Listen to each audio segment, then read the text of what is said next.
if that's necessary for Yep. next year. Yep. I didn't think of it at the Park and Rec meeting. I didn't either till you just brought it Okay, up. yeah. So. Okay. So are you wanting that for next year, or are you wanting them to bring it back later this year if it's needed? Well, we won't know until after the summer, I'm sure. I think we'll readdress it next year when we readdress the fees. Because I can certainly have that conversation with Rob and Kurt, and we can have it in-house, and we can bring it to the park board at our next meeting and just talk about it.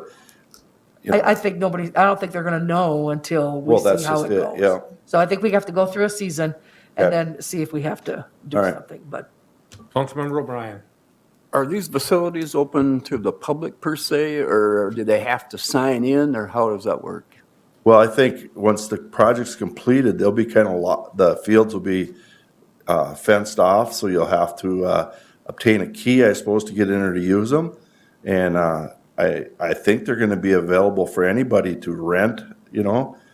I'm sure if you had a group of soccer players, you could probably rent that facility if it fits in the schedule of rental. I don't see why that wouldn't happen. I don't think I'm speaking on a churn on that. I think that's like any facility I think is available in the city for people to rent, you know, whether it's the Civic Center or anything. So I don't know why that would be different, you know, it'd be more than likely a group of some sort of athletic.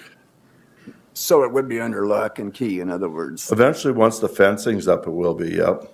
Okay. It's gonna be a little bit of a challenge until that part gets done, especially once we get nice out this spring and everybody's anxious to get out there and play, and that part isn't done yet, you know, so there'll be a little bit of in-house monitoring to make sure that they're not tracking mud all over, because there's gonna be mud everywhere as well when you get to that time of year, but we'll get through it. Thank you. Councilmember Nelson, followed by Davis, followed by Butterfield. Thank you. I have two different questions, but I did listen to the Park and Rec meeting, and there was a conversation about people being able to just go out on the turf fields right now. So my question is, do we have security cameras out there? I know there's some camera system at the Civic Center. I would be hard pressed to say that they're on the fields yet unless the school has something. I So don't it think there's, pardon me? It wasn't part of the project? Not that I'm Having aware of. security No, that's, I haven't been deeply involved with that project, but Okay. I have not heard talk of that at this point. But just the conversation from the meeting indicated, you know, like somebody after a football game just decided to go out and play catch, and it would feel like it probably needs some security, I guess is the question I would say. So it might be good for you to review and come back with. Yeah, I'll talk to Rob about it and bring forward some of these questions that you had, and we could certainly Okay. look at what the feasibility would be to either come up with something or whatever. But I do know, you know, just like Hodap Field right now is really fenced off, but people are out there once in a while using it. Now, I don't know if they have a key or if they just jump the fence or whatever, but this will be similar to that this will be all fenced off, and I guess technically you'd have to have a key to get in there, but we all know that them athletes can bounce over those Yep. fences too. Not me. My second question was regarding the towing. Do the current rates stay in place until we pass the ordinance? Chief Felt. I apologize, I was reading something else for an agenda item and I didn't hear, so what was the question? Councilmember Nelson, go again. I was just asking if the towing rates were staying in place until we passed an ordinance that's listed here. Oh, we've changed our way of towing now that we're rotating between tow operators, and they are charging, the tows are going to their locations, similar to what the state patrol and the county do, and they'll be releasing tows, so we won't have that money going through our office anymore. So. Okay. Councilmember Davis. All right, back to the deposit piece. Just wondering if, say, the dry floor or the space in the gym, will there be a deposit for that? In case someone has a birthday party or something they want to rent it for? I'll be honest with you, I don't think that was discussed. As far as the most facilities were discussed were the park shelter rentals. And we just addressed some things that we ran into this summer and in the past with certain things that we felt if we didn't address them, we were gonna fall behind on what the integrity of the building with just for instance, the Four Seasons shelter, one time after an event, we spent 3 hours cleaning it, just to get it ready for the next thing. And now you add 5 more shelters to that out there, that all of a sudden that's a full day of cleaning before you can reuse it again. And some of the stuff that gets used out there is really difficult to pick up, like confetti from whatever those things are they use, but that's really, you wouldn't think it is, but it's very difficult to pick it up. So I think that's where the concerns came, and we've had a couple instances where people didn't clean up one iota after themselves, and so just trying to get it so that it's not a deep clean every time somebody walks out there, that they're respectful enough to kind of leave it as you find it type thing. Yeah. We're not looking to nitpick everything, but when something happens, we have to have some recourse. I just think maybe it's a good idea to have some kind of a deposit, like for the shelters, and then kind of agreement that they clean up when they're done, and if they don't, they pay the hourly fee. Yeah, I know, and I'm probably speaking out a little bit, but I know at one time collecting the deposit became a little bit of an issue through the finance side of things on how you hold the deposit and then refund the deposit. And so I think that kind of makes it a little bit trickier on that.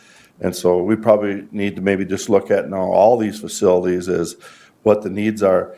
The one thing about the gymnasium at the new facility there, the event center, that'll be staffed when it's being used. I think there's going to be staff at the Civic Center. I don't think it's going to be open and not being staffed. So that would make it an improvement as far as that goes. Councilmember Butterfield. Yeah, no, I'm good. I'm good. Say regarding having turf fields being lock and keyed, I see a problem with that, with this being from the local option sales tax, funding of it. We might have some people saying, hey, this is already paid for, open it up to people. Well, that's probably no different than any facility that's been built within the city that's been through Lost. Just like the Civic Center, the addition was built through Lost, and you still can't come and go as you please. You have to have a key to get in there and rent it. And I look at the football fields as the same thing. It's a facility that we built through Lost, but the same token, there's maintenance, and we have to have structure to how it gets used. We can't just randomly let it be used. So I think it's important that we patrol who uses it and how it gets used. So I personally don't see an issue with it, but I certainly could talk to Rob about it. But I think the intent is to secure it when it's not being used. I think we've had a lot of conversation about this, and maybe, I think this might be a little bit bigger issue than we maybe thought it was when it first came up. So if council's agreeable to it, I think we should have staff prepare a report and bring it back to us on this damage deposit thing, and just kind of do a wholesale review. Ms. Valent, is that okay? And then just bring it back to us rather than wait the year. Because if we wait the year and we end up finding we have problems, and all of a sudden we're trying to go backwards. And I think, when I read through the agreement with the school, if the school damages it, they have to fix it. Yeah. But I'm more concerned about our programming if somebody went out there. So maybe we can look at it and maybe incorporate some of that language. Because, I'm hearing it from 3 council members, possibly 4 council members, a concern about that a little bit. And then we haven't heard from all 8, but I think it would be good to bring it back to us if the council is agreeable to that.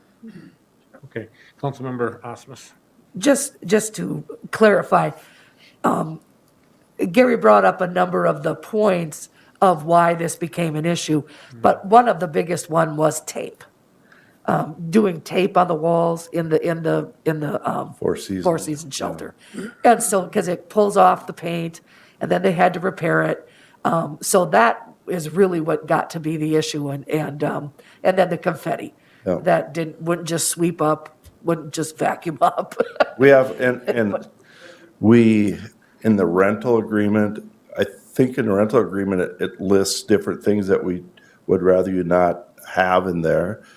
And then we also have signs in the building when you first come in that please do not use this, this, and this. Don't tape on the wall. We put tack strips up on the wall. So like if you're having a birthday party, you want to pin some posters up, we've got cork tack strips that we mounted, to that. So that, we've made some strides to make it work better. And, you know, people get excited when they're having a party and they want to decorate. I get it, you know, but it's just that, and then when they pull the tape off, and now we got paint that we have to come out and repair. And the goal is we want it to look really nice 5 years from now as it does today, so. Councilmember Plowman. Thank you, Mr. Mayor. Thank you, Gary, for the details on these items. Yes, I do believe it's a good idea to maybe go back and re-examine the whole deposit issue again.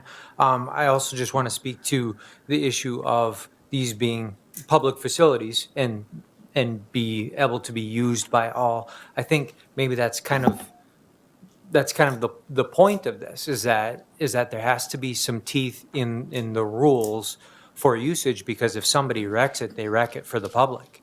And you know, I saw one turf field that somebody, you know, it didn't have fencing on it because the community didn't think it should be fenced. It should be used for all. Somebody brought a quad out there after a rain and did donuts and did $275,000 worth of damage in 20 minutes. And that's completely unacceptable, and that would ruin it for the community. So I know that's why insurance is in place and all that, but I'd like to avoid that if at all possible. And it would be nice if these things could just be open to everybody all the time, you know, first come, first serve, but I just don't think it's feasible. I think there has to be some methodical policy stuff in place. I will say, and in response to Mr. Butterfield's question about that, I do not think the plan is to lock the baseball field up. I think that's going to be available for teams to use to practice and stuff. But I do think the intent for the football and soccer field is to keep those locked up, just like they are at Kennedy. HODAP. Huh? HODAP. Or HODAP, whatever. I don't know. Kennedy, HODAP, high school, how's that? Yeah. Councilmember Nelson. I'm sorry, Plowman, are you done? Yeah. Councilmember Nelson. Thank you. So I'm feeling like we should go ahead and approve this tonight as is and then request that you bring revisions back. Is that correct? I would think that would be Okay. probably the cleanest. All right. Do we have, I can't, So we have a motion. in this we office. do. Yep. All right. Additional comments or questions or concerns? Roll call. Councilmember Butterfield, Aye. O'Brien, Aye. Ask, Aye. Davis. Aye. Plowman. Aye. Nelson, Aye. Bagerly, Aye. Osmus. Aye. 8 ayes, 0 nays. That resolution passes, and then staff, if we could have that back within the next couple meetings, that would be great. I know you got to get through the Park and Rec too, so it's going to take a little bit longer, so understanding that we'll get it back to us as soon as we can. Next, we have consideration of extension of the closing date for the Auditorium indoor gun range. Okay. Mr. Manzer, our interim Public Works Director. Yep, filling in for Rob tonight. So in November 2021, the council voted to close the indoor gun range, and the agreement with the Rifle and Pistol Club of Wilmer required a 90-day notice to close the facility, and that 90-day notice would have come up as of February 14th, 2022. Mr. Peterson, who is a member of the club, approached the Park and Rec Board and asked, on December 15th, asked to do an extension. As he explained, he needed that facility to operate his business for conceal and carry classes, and he's working on getting a location of his own, and he's asked that we could extend that out to, I guess, March 31st. And that, I guess that was the recommendation of the Park and Rec Board, with some discussion about it to extend to March 31st. And I can just, let's see here. Yeah, so just a little bit, it's down the bottom there. The estimated 6 weeks of revenue, if we did that, I guess we'd operate the public shooting, which would $480 for public shooting and another $480 for rental.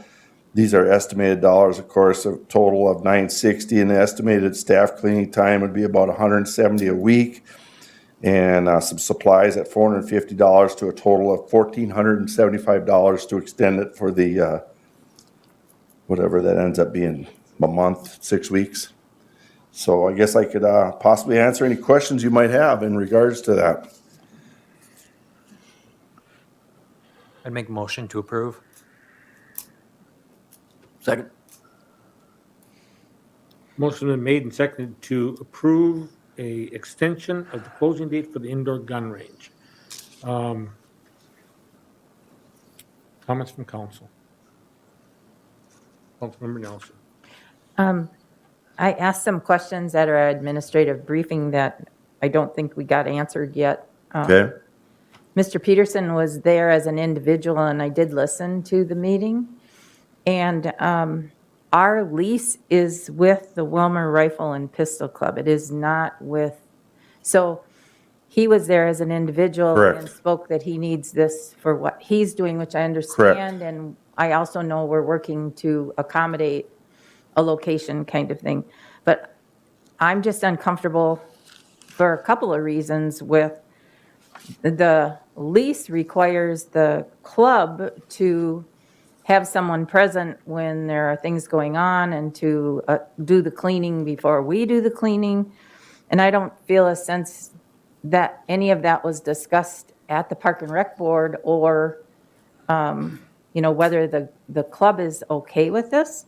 So that's one of my questions. The other thing was, for me, we closed this for safety. We are violating whatever the regulation changed to, whether you like it or not, with that. And so when did that go into effect? And I think we took a step in faith to close this and gave a reasonable time frame to do it. And so I'm uncomfortable with extending it and what our liability is from a safety standpoint. And whether the range is, or the club is, I'm not doubting that that they're okay with it, but that is not my understanding of the lease. So those are my questions Sure. with that. Well, as far as the group, I know Mr. Peterson, when he operates it as I believe he's a gun range, I don't know what the proper term is, so he operates it without the group being a part of it. I think he operates it as a private rental because he's certified to operate the range. The thought was that if it was gonna be open for 6 more weeks, then I think the park board discussed the possibility, well, if it's gonna be open for 6 more weeks, then should we offer it to the public as long as it's gonna be open for 6 more weeks for Mr. Peterson's groups on whenever he would do those. So I can't answer the question about the affiliation with the group itself and the agreement they have. I haven't had, that's been more Rob's dealt with those. So I don't know if he had that conversation with them or not. But I know the cost of cleanup. I think the club does some light cleanup, but weekly we do a heavier clean, and those numbers were based on our staff doing the heavier cleaning. That's not considering what the club would do if they were operating it. Does that answer it? Yes, except for the the law changed that that's already gone into effect, has it not? So our extending that is basically acknowledging that we're not doing it. Yep.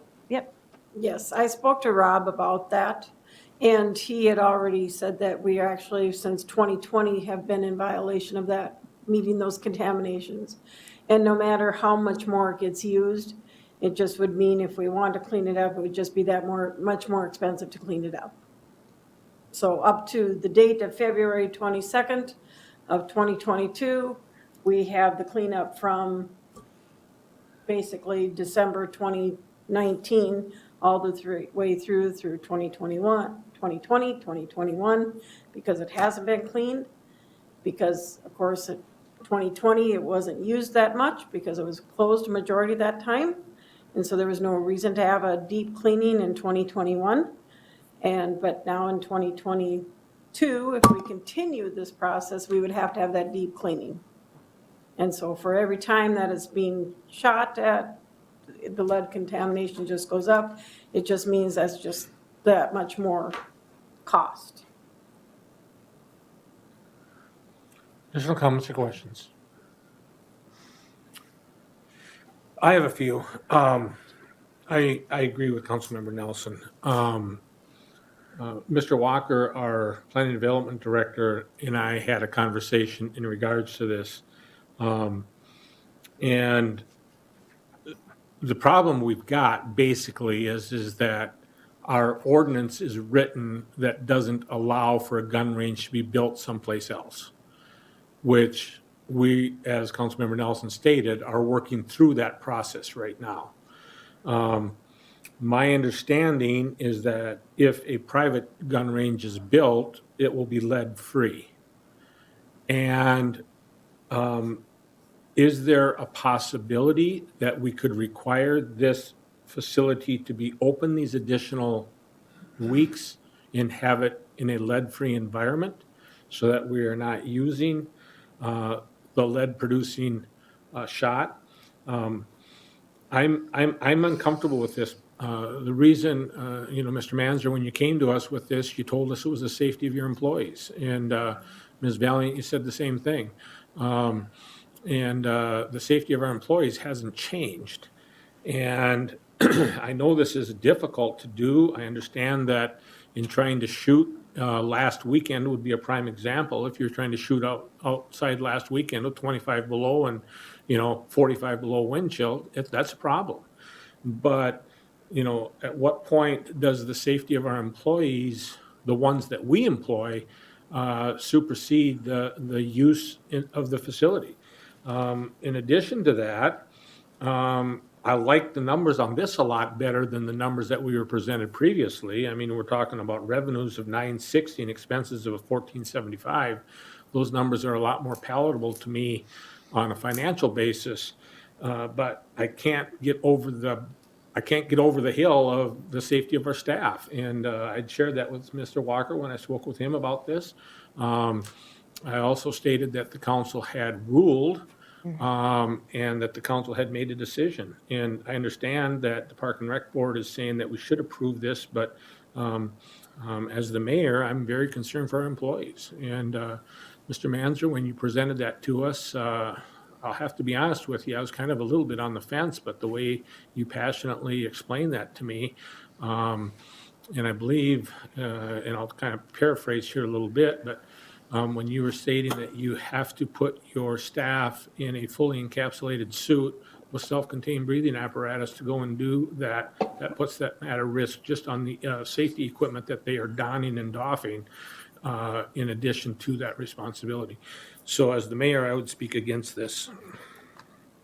Any other comments? Councilmember Baumann. Thank you, Mr. Mayor. Okay, our ruling is what it is, and it is what it was. I guess I remember the vote, and I was the only one voting against it. The sole reason for doing that was not that I don't believe it's inevitable. I think we're caught in between a rock and a hard place, proverbially. But the time element was my concern, and that was the time element to allow the public to, in these various groups, individuals, whatever, to come up with solutions, because we're over the winter months and make shooting outdoors difficult in the shooting sports and whatnot. But I do have to share some agreed concern for the not only the safety concerns, but also any liability encumbrances that come upon the city, knowing that we are in violation and continuing with an open facility that is in violation after having discussed it at the council table now multiple times. I think that sets a bad precedent. So although I would like to see the facility remain open, I want it. That's what I personally want. I don't think that's a smart idea. But what I guess, so I'm not supportive personally of extending it. However, in the same breath, I think then I ask myself, and then I ask us collectively as a body, what can we do then to remove whatever red tape stands in the way for other entities, individuals, private clubs, organizations, whatever, within the city of Wilmer or in the area of the city of Wilmer, to jump these hurdles, to maybe lessen the burden of doing so. What can we do to maybe, I don't know if it's even possible to fast track, but I know we have smart people, and I know that we have staff that's definitely capable of finding a way. So I would just, I I guess I would encourage myself and hopefully anybody else who would want to, let's try fast track this. If we're gonna do, what we have to do, and if that's the vote of the council is to close the facility and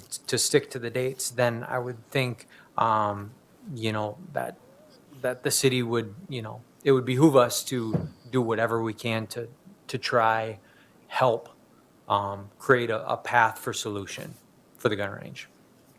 Ms. Valiant, do we have an estimated time frame on that ordinance change, when it's going to get in front of the planning commission and all of that? Justice. Mr. Walker?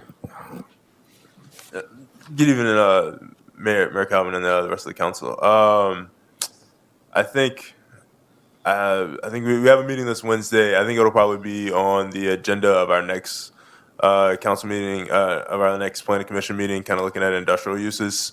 So I think probably working through it on the industrial uses and then kind of as like a first time pass over and then kind of finalizing it. So probably you'll probably see it at the beginning of March. I think is like the fastest that it would go through. I think to allow everyone a thorough enough time to entertain all the business applications that we have coming through, which are many. I know we have like a full agenda this Wednesday, and I know of some other projects that I'm privy to that haven't really gone public yet. I'm going to the planning commission, are also going to tie them up as well. Not to mention some of the planning commissioners are going to be on the comp plan work group that is also being revitalized this month. So I think early March would probably be the fastest that it would work through, and that's putting the industrial uses of that specific district first to be revitalized and like to come through. And I think that's barring any, public dissent of other people in the industrial district. And then I think also, assuming we have like a generally light load, and I think that way it's workable, which I can't guarantee. Like I said, I'm privy to a lot of conversation with development, and I know that there are other really big projects coming. So. This is a land use issue also, so to remind you that in a land use issue, there is the public hearings that have to be also. So those, you just can't shorten those lengths of time that they have to be published and then the hearings process of that. I just want to make sure that Councilmember Plowman I've got you down here. Councilmember Plowman, was that shed any light on what your question that you were having? Unfortunately, yes. Yeah. I mean, it's just a reminder that sometimes the gears of government turn slowly, and that's, we'd like to speed it up, but processes are processes. And Well, I think that we are speeding it up as much as we can. Understood. Like Mr. Walker had alluded to, the city has been very busy. And there has been several things that have been coming on to the table that really take more precedent than, I hate to say that, but they are working through it with the Planning Commission. The Planning Commission is aware of it. They've been meeting and talking about it, so they are working through it as fast as they can. And that is understood and appreciated. I have full faith that our staff will follow up on it. And I guess that's my number one concern then, is that, you know, if we're forced to take this action, I would hate to get it, see it just get tossed to the side. And staff has been working with potential gun range owners, and they're understanding what they have to also meet as far as criteria prior to the ordinance being even in place. So they're well aware of their issues of what they need to do. So that is already in the wheels, which is a good thing. They already know what they need to do as far as building construction or building changes that they will have to do in order to meet the ordinance. All right, thank you. Thank you, Mayor. Councilmember O'Brien? I believe that Mr. Peterson picked March 31st to get as close to springtime to get outside as he could. I'm assuming that's what that date is for, one of the reasons. You had mentioned that the range has not been used probably, over a year? Well, because of COVID, it was shut down. Right. 2020, And it was shut down. And it was clean before it was shut down, Clint. August Or 20. during? 2019, it was. Has it been clean since? 2019, I think, probably, or late 2018, it was cleaned. I couldn't tell you for sure. Okay. So it's not clean now? It has not had that deep cleaning that requires to have an outside contractor come in. Good. So it has not. It has not? No, that did not take place as scheduled. Okay. Like I say, the only concern I've had is, of course, is the, not only Mr. Peterson using it, but our firearm safety people using it as well. March 31st date gets them in the spring, gets them outside. That's the date. Well, I do know that as far as the public, it has been later than it normally would be. Yeah, okay. The steel shot, I know other ranges in Minnesota, all over the place, other ranges have went to steel shot to get around this. Steel shot to March 31st, would that be a big deal? No. Well, we don't have staff standing around asking people what they've got, what they're shooting. We don't do that. We don't ask them that. So we don't have people, an 18-year-old staff person asking somebody, oh, what kind of shot are you shooting today? So Mr. Peterson is not the only one that be using this No. range? No, it's open to the public. Okay, all right, He is the only one that's requested the extension. Yes. okay. And nobody else has requested an extension except for Mr. Peterson, and that was based on his classes he needed to teach. Right. The thought was that we would get public pushback by not allowing the open shooting if we were allowing it open for somebody to operate their conceal and carry or whatever it may be. So that's why the fact was that if it's going to be extended, then maybe it behooves the city to have it open to public shooting. So you're offering that opportunity to everybody. Right. So Mr. Peterson was the only person that came to the park board for an extension of time. Okay, all right. All right, thank you. So would an option be to, so we'd have to have somebody trained, right? That knows the difference between steel shot and lead shot. So would another option be to have I hate to put the police chief on the spot here, but to have a police officer there to check people to make sure they're using steel shot when the range is open? And then with the rentals, all rentals must have steel shot. Would that be another option? Yeah, I'm sure if you had a qualified, Work for you, chief? Well, to be honest, I'm a little reluctant to commit staff for something like that. If I would require, I would say, an extra person to be called in and an extra expense for that. Yeah. Yeah. I'm just trying to find solutions. Can I respond to that? In a minute. And staff, of course, in the budgetary expense side, that's. It's not added in. Yeah. Right. no, and the staff that would be there would be a part-time park rec staff person that would be Right. there, that you'd either have to train them how to identify what is steel shot and what's not steel shot, or, so. I think that's pretty easy, but Councilmember Osk, followed by Councilmember Nelson. Thank you, Mr. Mayor. Councilmember Plowman, forgive me for putting you on the spot. I don't mean to call you out. I'm seeking understanding. I'm in agreement with the comments that you made. I understood you to speak, that you were speaking against the motion. Is that accurate? And I'll just finish my whole question and then give you a chance to respond, which I believe the motion was made by you. And so if you are speaking against the motion, are you withdrawing your motion? I'm just seeking to understand.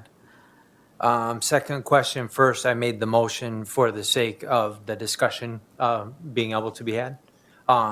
But yes, my comment was speaking against the motion because I believe that given the information that we've had, that we have not had a proper cleaning and that we would very likely be found out of compliance if tested by any organized body, along with the assumed safety concerns. I believe we have no other choice but to follow through with our previous motion. Okay. So your original motion still stands. The original motion still stands, but I think technically a motion needs to be made in order for discussion to be had, correct, Mr. Mayor? That is the way we've operated. I don't think legally that's the way it is, but that's the way we have operated. So, yes, so we needed a motion in order for it to be discussed. My motion was for the sake of, the sole sake of Conversation. discussion, yes? I appreciate you. And that has your happened in the explanation. past too, where people will make a motion and then they'll say, I made the motion for the sake of the discussion. Okay. I appreciate the explanation. Thank you. Absolutely. Councilmember Nelson, followed by O'Brien. Thank you. I'm just uncomfortable with the conversation about just changing components. We have a lease, and I haven't looked at the lease completely, but I remember the detail that went into the lease, and there were range masters and protocols that needed to be followed, and so I don't know how we can just jerry-rig this to make it work. I think either we stay with the terms of the lease, or we have spoken, and we have safety issues, and I am not comfortable with proceeding with the request to just try to figure out a way to make this work. Question? Councilmember O'Brien. The question about the steel shot and how to regulate that, I know what others have done. What they do is control the steel shot themselves. So in other words, if you come to go into the range, you must go through them. In other words, no ammunition goes into that range until it goes through the hands of people who are trained. That's what other people have done. I know that for a fact. Yeah, and I agree with you that that would be the cleanest way. I'm just gonna put a little different perspective that you come in with a bag that you've got 2-3 firearms in there.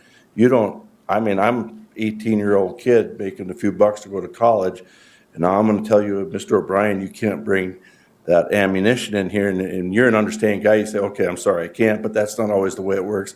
I think you put a part-time employee in a predicament to have them to police that. That's my personal opinion on it. And that's why we pay you. That's what, yeah. I'll make a motion to call the question. Can I address that one? Motion's been made to call the question. Hold on, sorry. Is there a second to call the question? Second. Motion been made and second to call the question. All in favor of calling the question signify by saying aye. Aye. Those opposed? That motion carries. Consideration, so I'll let you comment after we vote, but the question has been called, and once the question's called, I have to take a vote on it by procedure. Roll call. Councilmember O'Brien, No. Osk, No. Davis, No. Plowman, No. Nelson, No. Fagerly, No. Osmus, No. Butterfield. No. 0 ayes, 8 nays.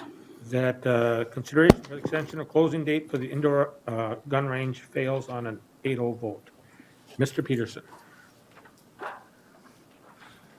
Thank you for your consideration. I just wanted to comment on the lead-free. I have purchased a lot of lead-free ammo in anticipation of my own range coming up. There's no lead-free ammo available anywhere. The sources that I have been trying to buy it from, they've been all sold out for a month. So you could extend it with lead-free ammo and nobody's going to be able, I would be the only one who would be able to use it because I've got lead-free ammo. But for the open shooting, nobody has lead-free ammo currently and nobody's going to be able to buy it. So just, it's a moot point now, but nobody would be able to do that. So thank you for your consideration. Thank you. Next, we have consideration of 2022 pay scale for part-time employees. Our HR Director, Ms. Sietsema.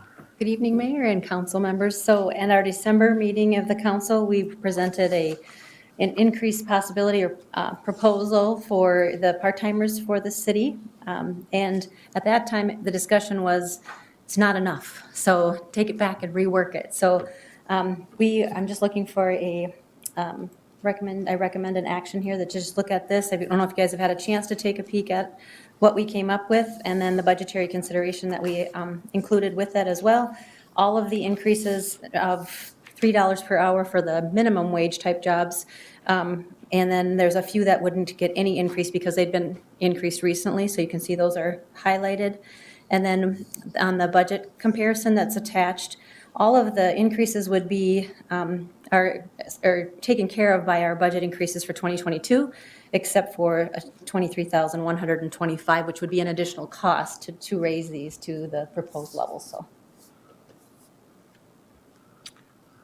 Looking for a motion. I'll make that motion. Second. Motion been made and seconded to consider the revised 2022 pay scale in response to requests from the council. Discussion. Roll call. Councilmember Davis, Aye. oops, I'm sorry, Osk, Aye. I skipped over. Davis, Aye. Plowman, Aye. Nelson, Aye. Fagerly, Aye. Osmus, Aye. Butterfield, Aye. O'Brien. Aye. 8 ayes, 0 nays. That resolution passes.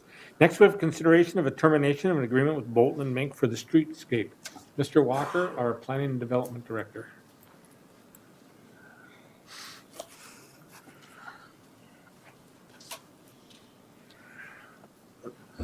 Good evening, Mr. Mayor and members of the council. Yeah, so as you know, City of Wilmer was approved for us. It's kind of short. Small. You mean you're a little taller than Ms. Valley? So we were approved for a grant for the bump outs for downtown. That was going to be an incredible enhancement to our downtown at 4th and Litchfield. And we've had, as over the past couple of months, we had a lot of conversation. We've kind of run into some snags. There was some apprehension. There was a little him and hawing, like maybe we're agreeing, maybe we're not. And I think probably about a month ago, we ran into a very serious red flag that exposed our current proposal as is, that if we were to proceed forward with the plans, that we would lose out on the grant in its entirety, and that the city would be on the hook for the entirety of the grant instead of being reimbursed for the grant. And so in that meeting, after kind of being made aware of it, I was in the meeting, and I offered the services of the department to come up with alternative to the current proposed plan, that we would kind of take on streetscape from an above ground standpoint instead of the subterranean work, which was kind of running afoul of the grant terms. And so kind of started like the preliminary discussions and kind of what that would look like and kind of what that would entail for staff load and kind of like would that be possible, and kind of looking at an expedited schedule to allow things to be spent by September 2022. And so we've kind of come to the conclusion that to move forward, that we need the blessing of the council, and that we would need the official terms of the contract to be terminated with Bolton and Mink to allow staff to proceed forward as the primary designer of the like coming up with the sourcing for the small cities grant. The recommendation of staff is to terminate the streetscape agreement with Bolton and Mink. So move. Second. Motion been made and seconded. Discussion. Roll call. Councilmember Plowman. Thank you, Mr. Mayor. If you could just clarify then, if this action is taken, if we go ahead and terminate this agreement, what then is the status of that grant? Is that lost? Is the application then gone? Is it pending? What would it be? No, so like I said, we have until September 22, so September of this year, to spend the money and construct things pretty much, and so put things in place. And so this was essentially a pivot to preserve the money instead of spend the money, like anticipate that like, oh, we're just going to get the money back. And then when it comes time to be reimbursed, they just say no. And then we're on the hook for $750,000.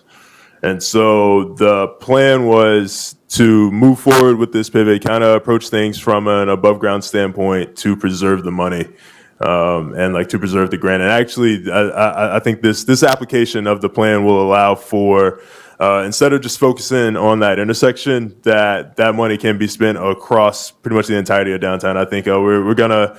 I had a meeting about it earlier today with staff. Pretty much we're gonna canvass the entire downtown, kind of start like from scratch, get like the measurements, dimensions, really kind of start with like conceptual design of like where we think things can go. And so pretty much like the footprint of the grant, instead of being at that one intersection, will be spread out throughout the entirety of downtown, the central business district. Okay, so it sounds like a roadblock can maybe turn into something even better. Yeah, certainly. That's the intent. All right, thank you. Additional comments? Roll call. Councilmember Davis, Aye. Plowman, Aye. Nelson, Aye. Fagerly, Aye. Osmus, Aye. Butterfield, Aye. O'Brien, Aye. Ask. Aye. 8 ayes, 0 nays. That resolution passes. Next is a resolution to authorize staff to work on the design and implement the streetscape project. So moved. Second. Motion been made and seconded. Discussion. Roll call. Councilmember Plowman, Aye. Nelson, Aye. Bakerly, Aye. Osmus, Aye. Butterfield, Aye. O'Brien, Aye. Ask, Aye. Davis. Aye. 8 ayes, 0 nays. That resolution passes.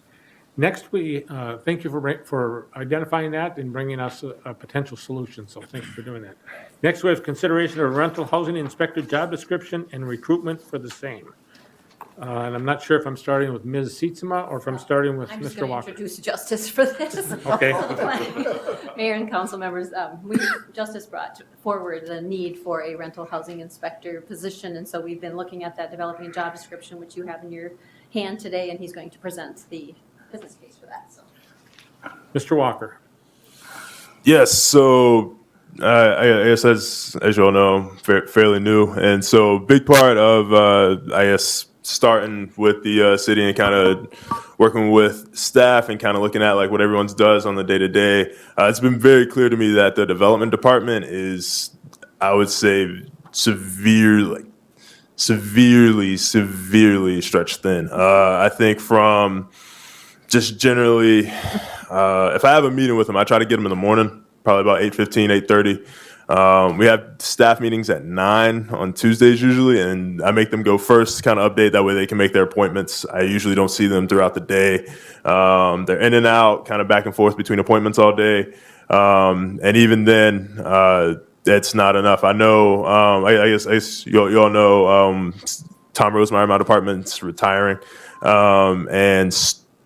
After tomorrow, we'll just only have one building inspector, and so, or building official. And then, so I think it was last week that they needed to do, and it was 2 weeks ago, where they needed to do the,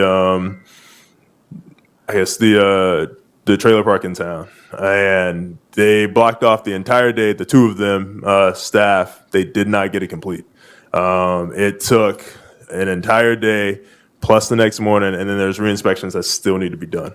That means that plans aren't getting reviewed, which we have a backlog on. There's still a backlog on rental housing, and we haven't even brought up zoning enforcement yet, like code enforcement. And so pretty much a big part of me being brought on, one of the things I've kind of talked about, amongst the department, and I brought up with Leslie and Luann, is that we're going to need a little more help in the department. I think there's going to have to be a restructuring of duties and job functions. I think bringing on this position that will solely focus on rental housing and code enforcement will allow those two things to be a primary focus of that position, and will allow those two things to be addressed. I had a meeting with Tom Anderson last week about some things that we can do to make some changes to strengthen our code enforcement. I have like a meeting, I have a pending meeting, like whenever my calendar opens up, to actually like talk with Chief's Felt Department as well about like what some things that we can do better as far as like the enforcement side, and what some things look like in code enforcement. So these have been things that I've always have been talking about like in theory, and I think now we're kind of moving towards a place of application. And I think like for this one, just so we're clear, like if you guys were to approve this tonight, this is not a position that we're going to post for tomorrow. This is not a position that we intend to post for next week or next month. I think we're looking to, with Tom retiring, we're looking to hire a building inspector. Once we figure out the capacity and the capability of that person, if it's going to require our building official to train this person extensively or as little as possible, then like what does it look like once we restructure some things to get a rental housing person? And then that way we can kind of take the pressure off of both of those people. But as is, with the current staff load and the backlog in that department, in the development department, it is just not feasible with the current staff that we have. And I know I had some questions, so I have a lot of printouts of very funky paper, 11 by 17. If you guys want to look at it, you guys got questions. So I just have a couple questions before we go any further on this.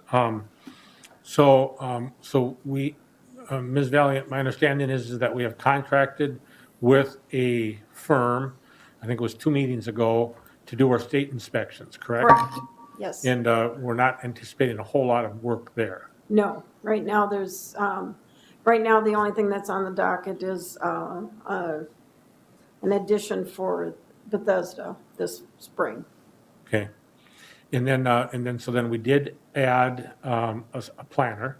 So we had one planner before, and then we added an additional planner that is focusing on the downtown. So we have one planner that's focusing basically externally of the downtown business district.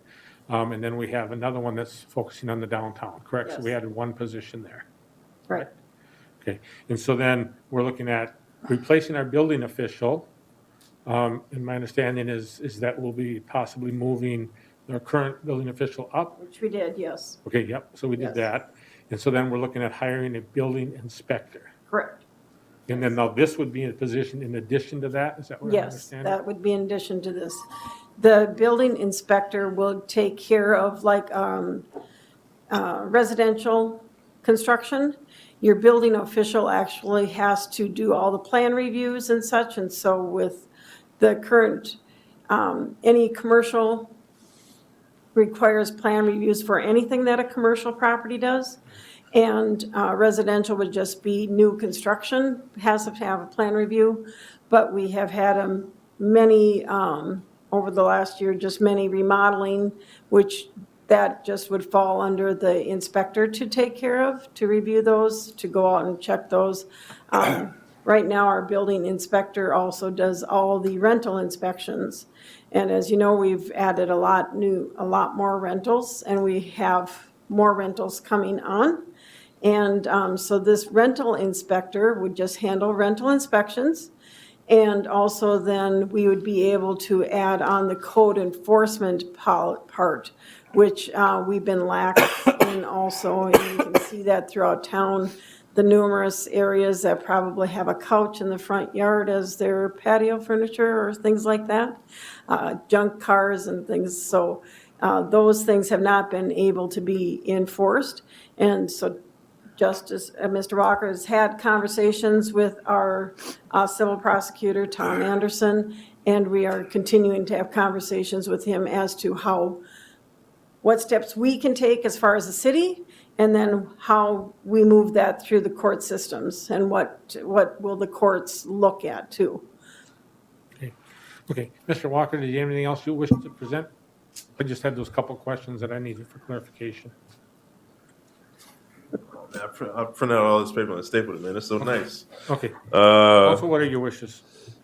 I would make a motion to approve the job description for the rental housing inspector and authorize human resource director to recruit for the new position. Second. Motion been made and seconded to approve the position of rental housing inspector, the job description as presented, and allow staff to begin the recruitment process. Discussion. Councilmember Osmus, followed by O'Brien. Okay, I do think that this is a quality of life issue. And when you talk to citizens, one of their biggest complaints is the trash property that they either have as neighbors or they drive by it, or what it makes the city look like. And absentee landlords and code enforcement for the junk and the trash that's in the community. So I am totally in favor of whatever we can to clean up the city. Yeah. Councilmember O'Brien. I don't think there was a question there, was there? There was a statement? No. Yeah. All right. I didn't hear a question, so that's why I took it to Councilmember O'Brien. Problem. Mr. O'Brien. Rosemeyer, as you said, is going to retire. Are we going to replace that position? We have. You have. Yep. Yeah. So Jason Swagman, I think hopefully I said his last name right. I've never had to say it out loud before. He is officially the building official. Okay. The concern I had was that position, because I've used that position before, and he's very, very, you need that position in the city. So I was just wondering about that. Mm-hmm. Councilmember Nelson. Thank you. I would like to speak in favor of this position, but also recruiting for this position as soon as possible. As a liaison to the HRA and listening to the housing issues, and also serving on the Vision 2040 Housing Task Force, I was pleased to hear you say you've been out to the mobile home park. I think we are behind in what is appearing in our residential properties, and between the cars and the things that you've been, and I don't like for neighbors to have to complain against neighbors. And I think it is our job, and you'll see it on Facebook where there's an ordinance for that, but they don't enforce it, or those types of things. And so I encourage us to be proactive because I do think that single-family homes are important to our community, and maintaining them and inspecting our rental properties with a number of rental that we keep adding, we are in crisis mode, I believe, right now. And so I'm very pleased that you're bringing this forward, and I support it. Councilmember Fagerly, followed by Plowman, followed by O'Brien. Thank you, Mr. Mayor. I agree totally. We need help in your department. So right now, it's on a complaint basis. So if you hire a person, they drive by and they see something, will they stop and write someone up, or will it still be on a complaint? No, so no, it'll be so as it's written, it'll be a proactive part of the position. I guess I can't think of a better word than patrol, but essentially that's kind of what it'll be. Like if they're out and they are on their way to run a housing inspection, but then they notice something, and then they make a note of it, and then they double back. Like when they have a clear time later, that will be expected. I think like once we bring this person on, I will make it very clear that this is to be a proactive position. And I think for a while, there's probably going to be like some growing pains. I think where people kind of got kind of comfortable with like what they were allowed to kind of do, what was allowed to slide, and then I think. Kind of working through that, I think we'll still have to stay on the offensive, like is just kind of being proactive about some of these problem properties, and I think also being innovative about how we can address people who just plainly don't care. And I think that was kind of more so the conversation with Tom Anderson was about like some of those tricky situations where people are just totally dismissive. But yeah, this will be a proactive position, and this will be the position of the department going forward. All right. So it'll not only be in the winter time to see if sidewalks are shoveled, it'll be lawns not being mowed, semi-tractors and trailers on residential streets and in parking lots. Yeah, certainly. So and so a part of this also is there's going to be like some tailoring of the ordinance. I think that was another thing kind of going through with Tom. There's currently some things I won't mention them in the ordinance that aren't really legally defensible. So there's some things that we're going to have to address. I think there are some things that are kind of vague in language, and I think we kind of want to button some of those up and make them more black and white. That way they can be enforced and kind of be clear. And I think we also want to be fair with people. And I think to be clear, I mean, I take it very seriously that my department can be punitive and kind of upend someone's livelihood if like by evicting someone or like or like these citations or things like that. So I think like we want to use this as an opportunity to talk to people and kind of engender conversation and kind of figure out what can we do to help you. Like, is there something that we can do as a city, or then we can identify a situation where someone's being totally dismissive, they just don't care, they're being a bad neighbor, and that maybe we have to be a little more innovative and actually be punitive to address it. But I think there's always going to be a willingness to be proactive. There will be a willingness to be punitive, but this is not, I'm not eager to be punitive. I kind of want to make that clear. You're willing to work with the people. Right. Certainly. I think I think a lot of times some people don't know. Some people maybe feel overwhelmed. I mean, it is a pandemic, so I mean, I can't really speak to what people have been going through for the past 2 years. And I think you kind of want to be empathetic to that. But I think we do need to kind of identify the properties and kind of draw a line about like what will and will not be tolerated and how we can be innovative to get these properties cleaned up that need to be cleaned up. Okay, thank you. Councilmember Plowman, followed by O'Brien. Thank you, Mr. Mayor. I'll start by saying thank you, because this is long overdue, number one. And number two, I appreciate your candidness for bringing this to us and the way that you present it.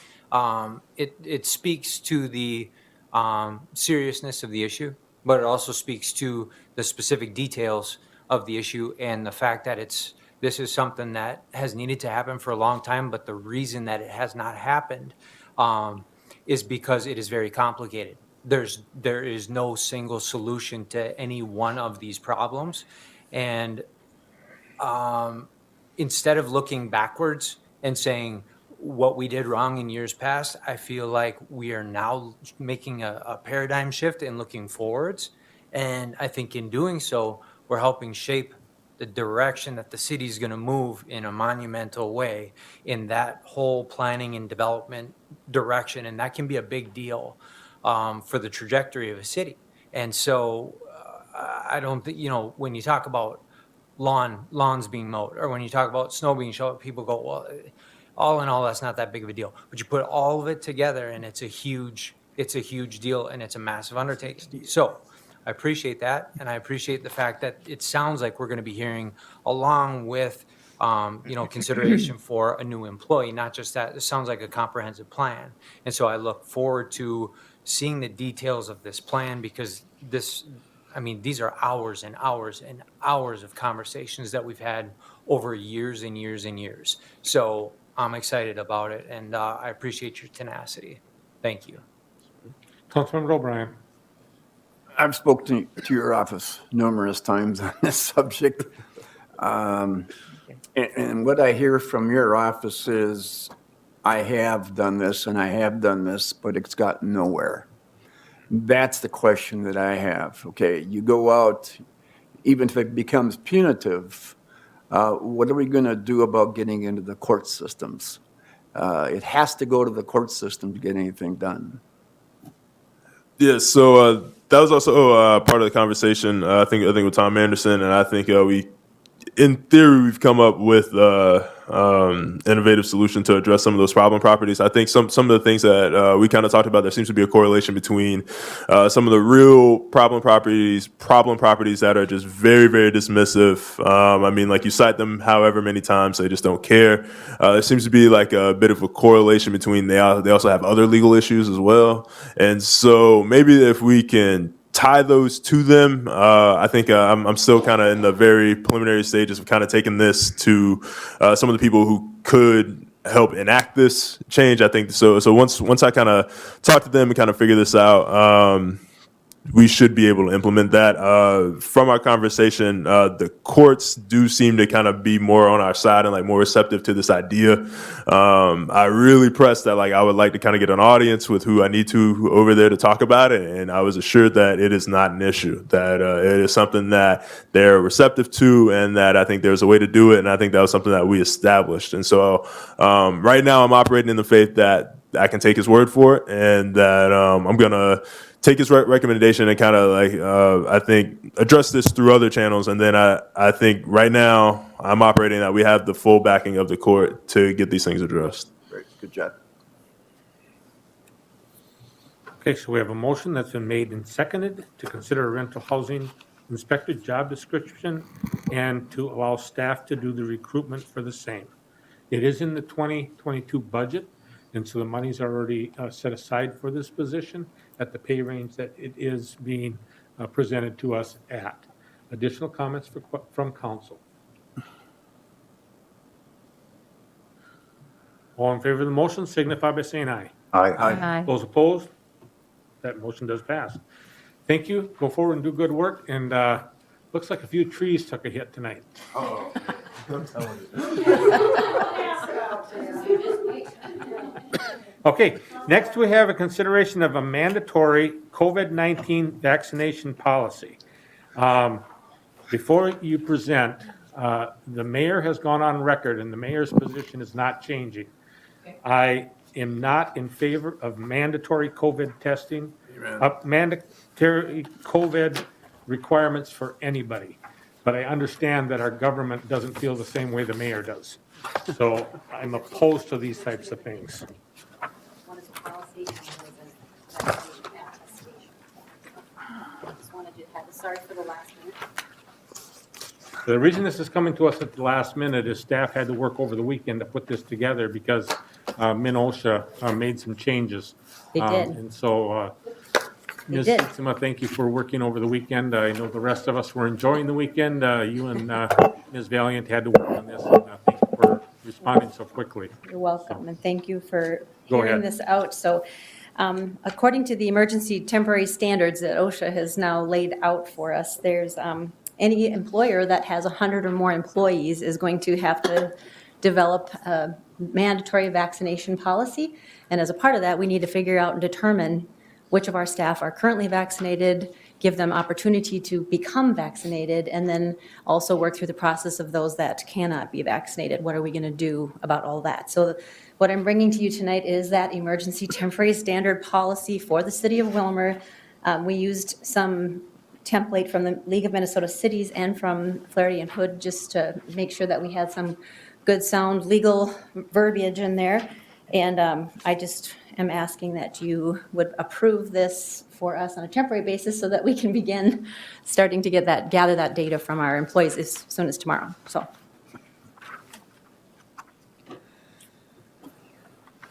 Okay, I know you had sent this out earlier, but, so I'm not sure if council had a chance to review it. No.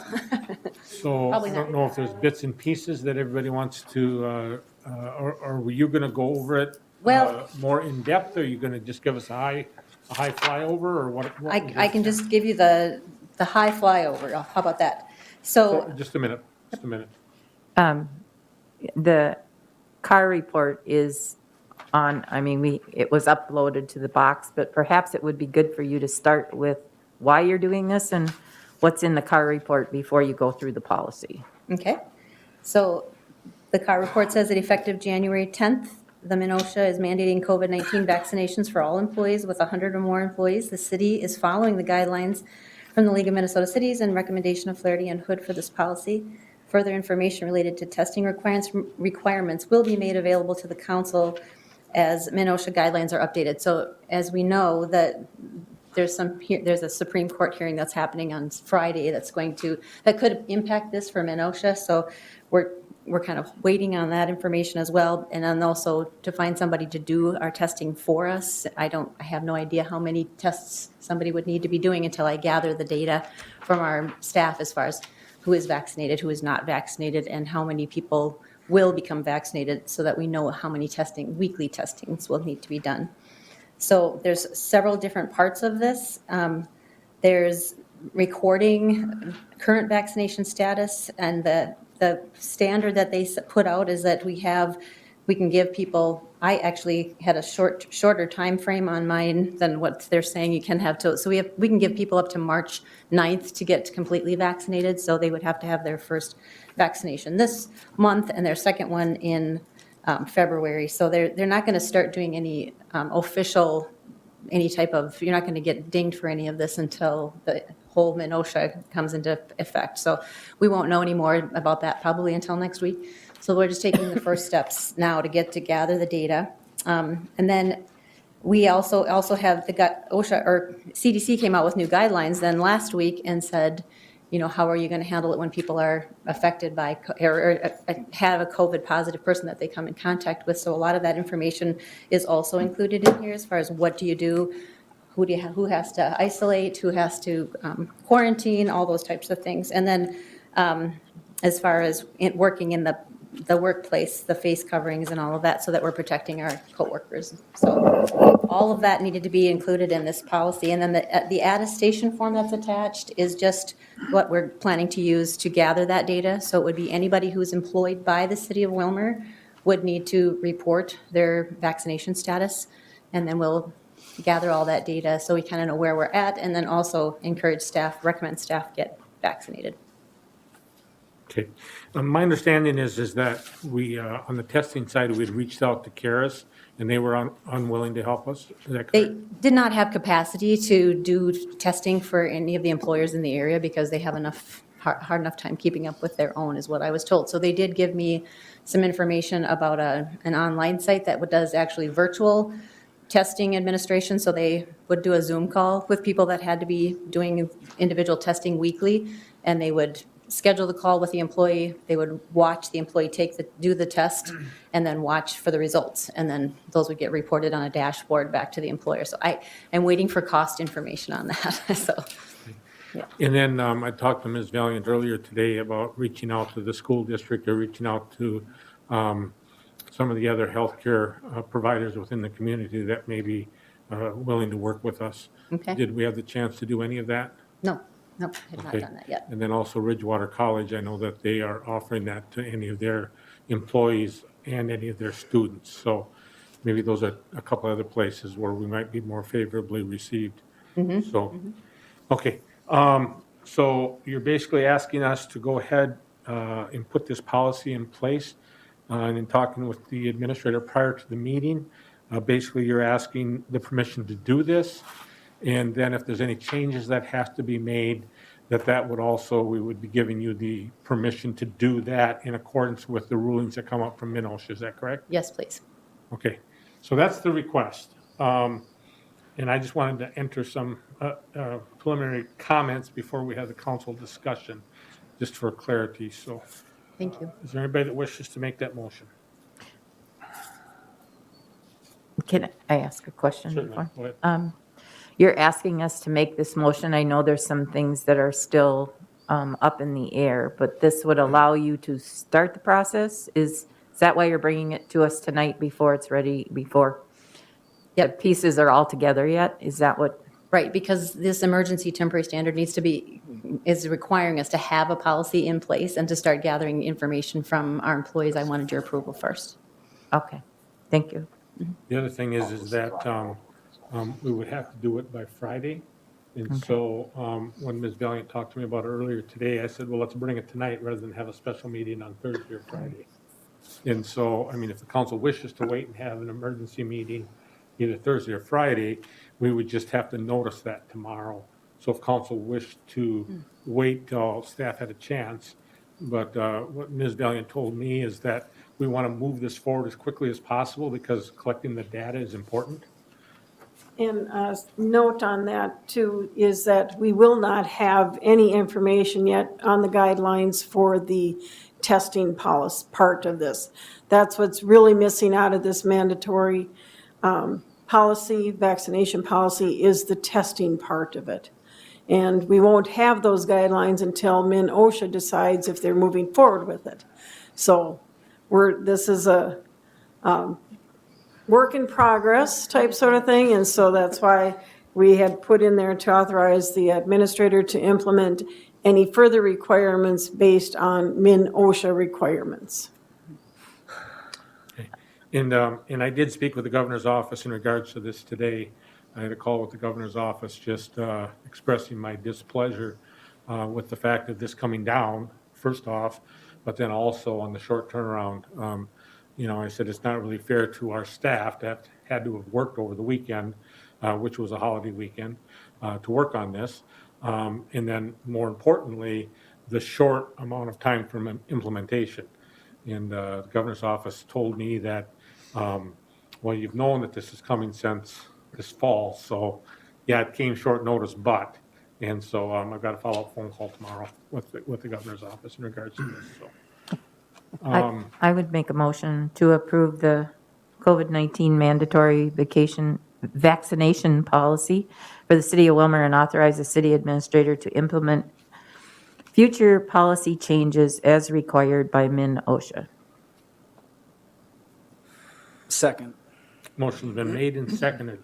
Councilmember O'Brien, followed by Butterfield. Question for our attorney. What does OSHA have to do with this? I used to work with OSHA, and I don't get their play in this. I don't understand it. Maybe you can explain it. Mayor, members of the council, Councilor O'Brien, OSHA issued a regulation, a mandate for all employers with 100 employees or more. They consider it a workplace safety issue. I understand that position is not widely accepted or is a source of controversy, but that's the direction OSHA has given. MinOSHA is following it and implementing it in Minnesota. Sorry. As I'm sure everyone is aware, this has been kind of off again and on again, on again, off again. From the moment it was announced by the administration and OSHA, with the different court decisions along the way, is currently on again, pending further review by the Supreme Court. So certainly the playing field could change again. Yeah, thank you. Thank you. And my understanding is the St. Paul ruling is scheduled to come out Thursday or Friday, correct? I'm sorry, I didn't hear. The St. Paul ruling is expected to come out either Thursday or Friday? That I don't know. I don't know if you've talked to Brandon in our office about that, but I don't know that answer. No, I don't either. I understood that there was a Supreme Court ruling that we were waiting for on Friday, and then MinOSHA would follow. Right. Yeah. That was on the news today is where I got that. Okay. And if it was on the news, it must be true, correct? Well, it might be more, Councilmember Butterfield, followed by Davis. My question is for the attorney also, Mr. Scott, regarding the union bargaining agreement portion of it. With the Postal Service, they already denied this because it's not in their collective bargaining agreement. What about the City of Wilmer's union in their collective bargaining agreement? that's an answer I don't have. I don't know if there are provisions in the collective bargaining agreements that would allow the city to implement this. Our recommendation has been that the city simply copy the bargaining units on all of its decision-making and implementation of this policy. And if the bargaining units have a desire to discuss, they will certainly communicate that to the HR director. And I will, if you approve this tonight, then it would be sent to them as well. It's just not approved yet. So Councilmember Davis. So another question for our attorney, what happens if it doesn't pass here? If the policy doesn't pass and the landscape remains as it is now, the city would simply not be in compliance with the OSHA and MIN-OSHA mandates. So we basically have to pass it. Our recommendation would be yes, to comply with the requirements, the city should pass the policy. And we have reviewed the policy, and the policy takes into consideration what needs to be taken into consideration. And then does the city pay for all the testing and the overtime, or does MIN-OSHA pay for all that? that's a good question. And that's what we're waiting for some more guidance on too, because there have been many in the League of Minnesota Cities that have said if we paid for all the testing for even 20% of our employees are unvaccinated and have to be tested weekly, it could cost them over $1 million. So I think there's going to be some pushback on that. And then there's also some legislation being talked about for the health insurance plans to maybe cover the cost of testing. So I don't know. We're keeping an eye on it. You know, when you go to, and Mr. Scott can maybe help me a little bit with this, but when you go to implementation of state statutes and those types of things in rules, there's what's called the waterfall effect. And the waterfall effect basically says that the local municipality cannot have a rule in place that would not be in compliance with either a county, state, or federal rule. In the absence of making a motion to deny the requirement, I believe that would be a conflict. That would be in violation of the waterfall, in my understanding of the waterfall.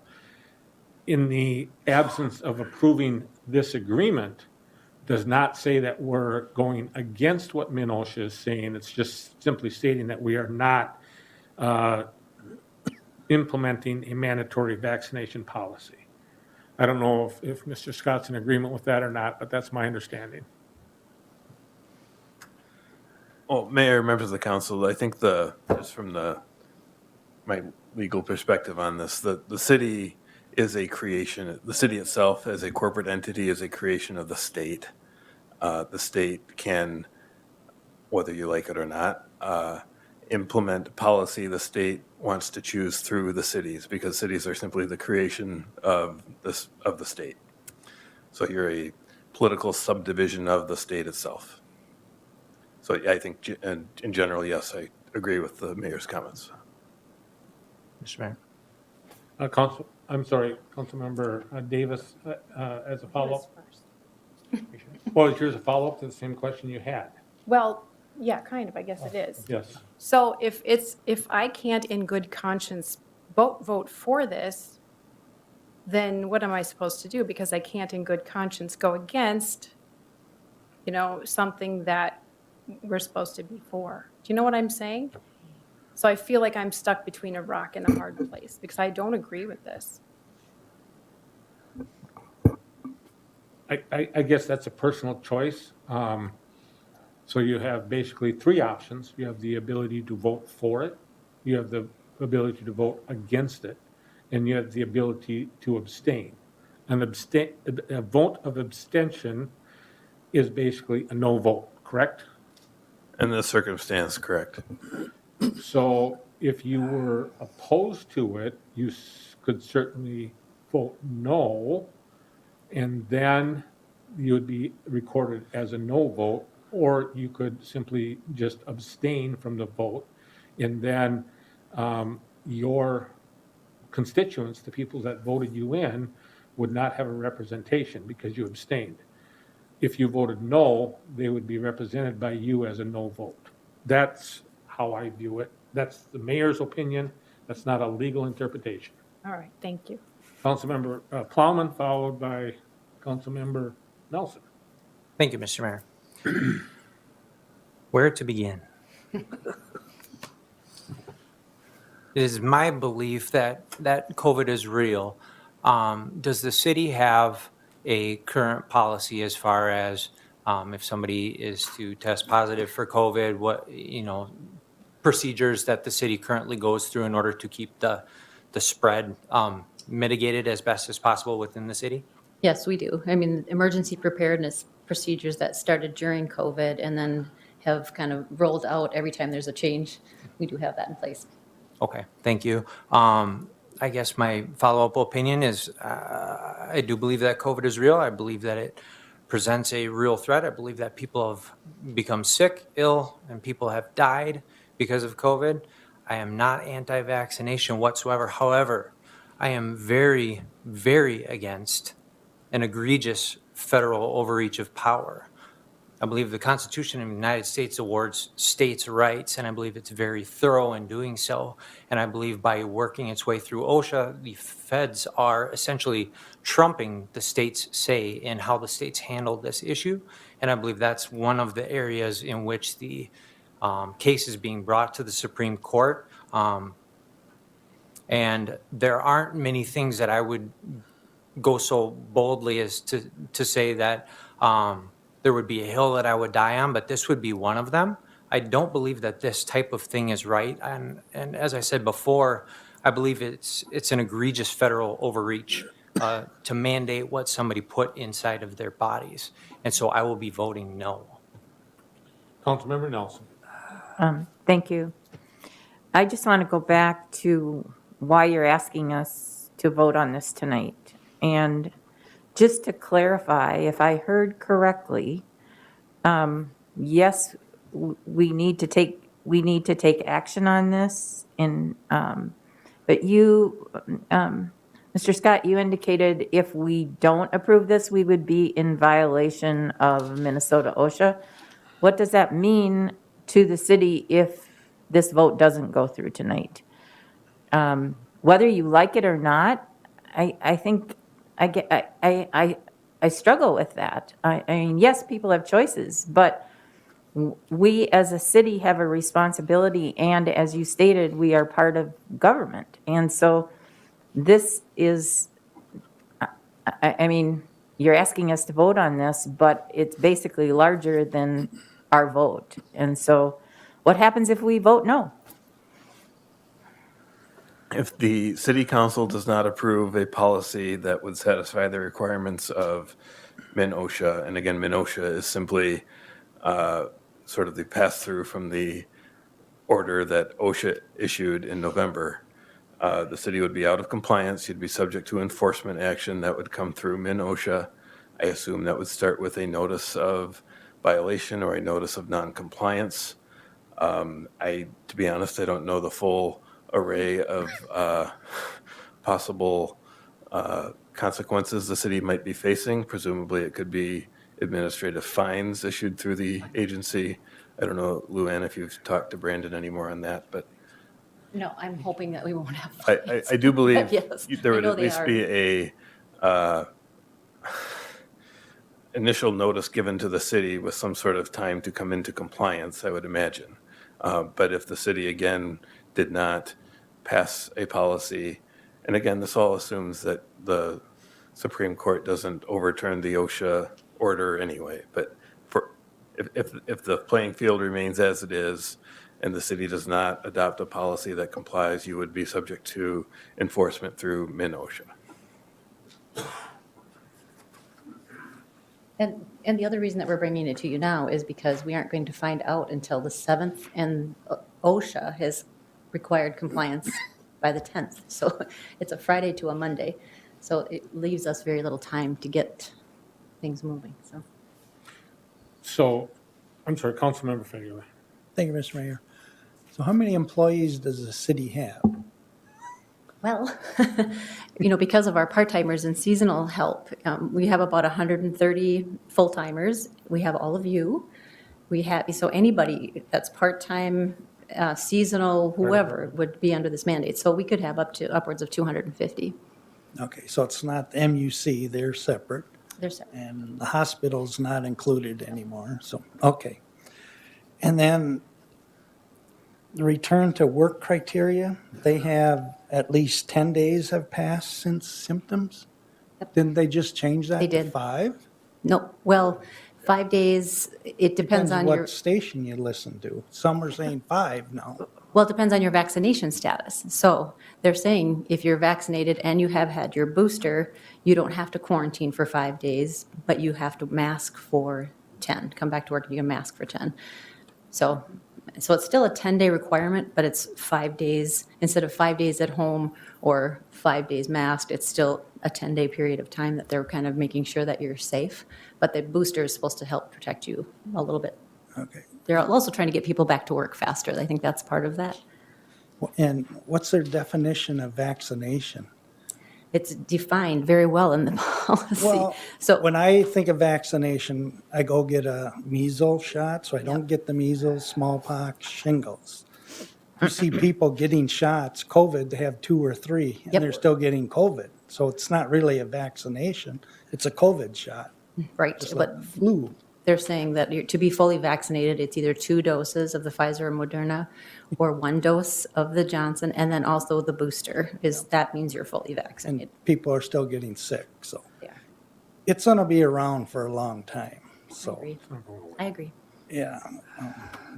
But it's so sad that we have to have requirements like this. It's up to each individual to decide. So, thank you. So, Mr. Scott, a follow-up on Councilmember Nelson's comment. If MinOSHA puts the rule in place, we have a requirement to follow MinOSHA. Correct. If MinOSHA has a policy, it's no different than the respiratory policy that the fire department has. MinOSHA has a policy that says if you're going to wear a respirator, you must adhere to the MinOSHA standard. Correct? Correct. Okay? So why is this any different? MinOSHA makes the standard, MinOSHA makes the mandate.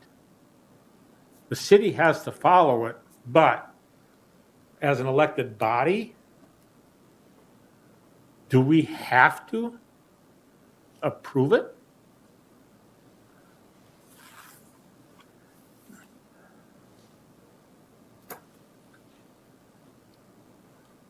That's actually an interesting question.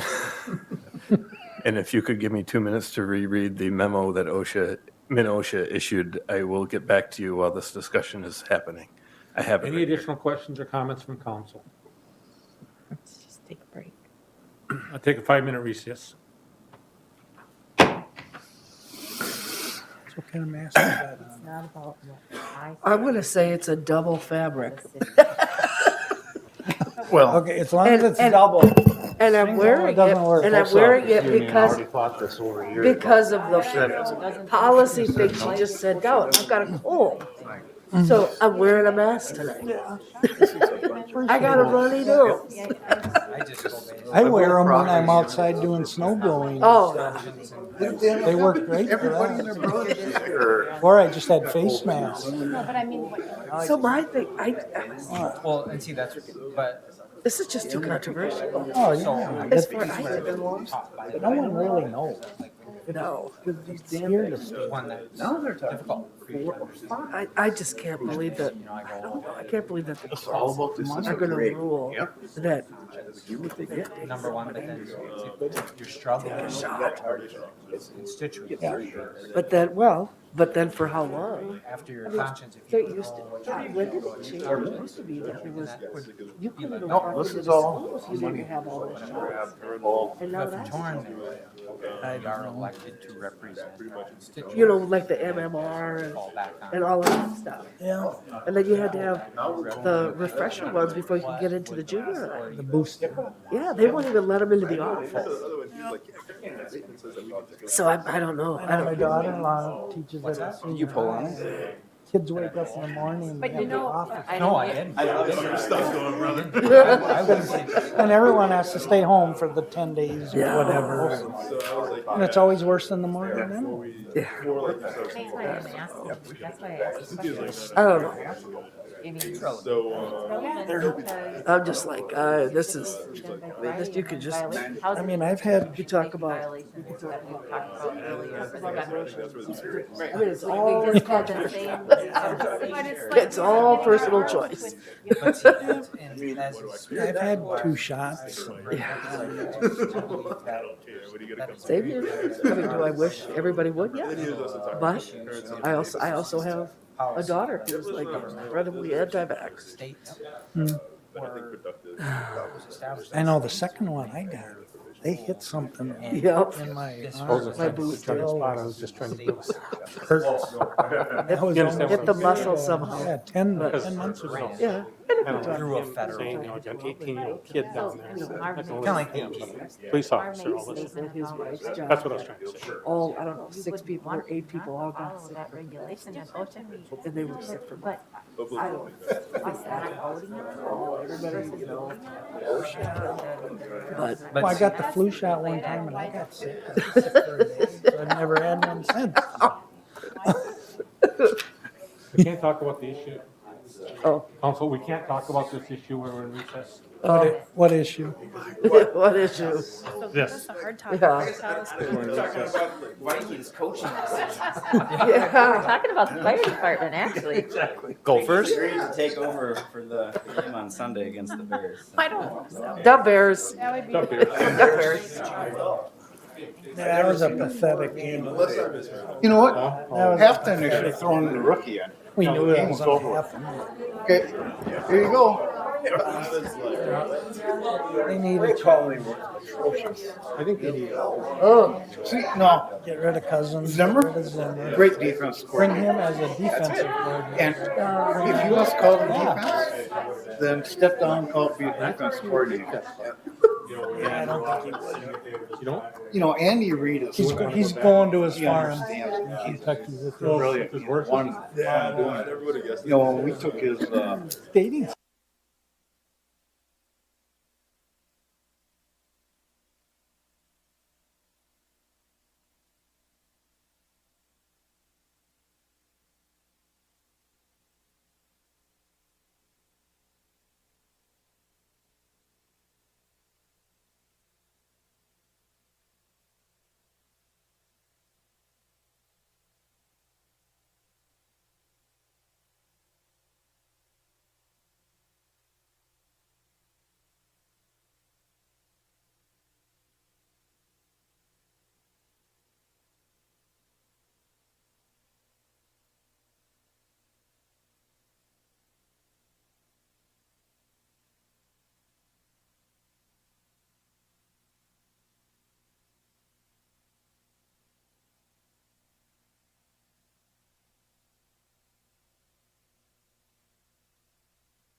got hot mics and we're talking about things that he tells them not to talk about.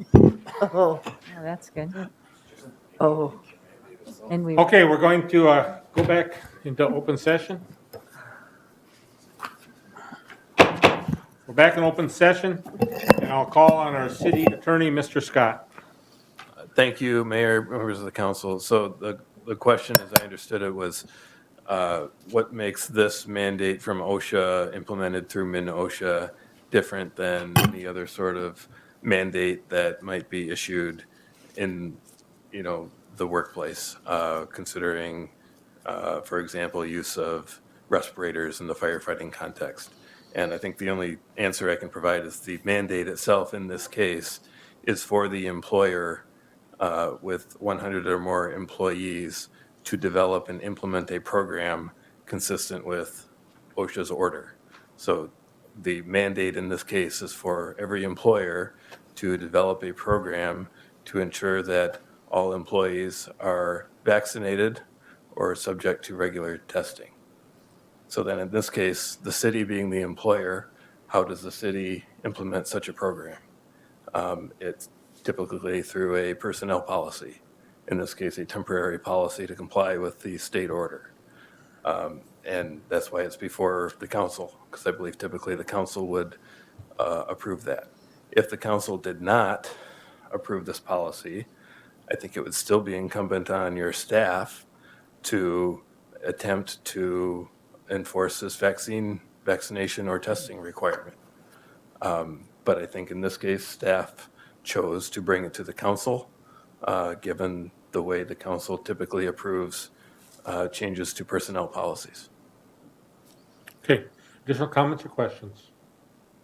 Councilmember Davis.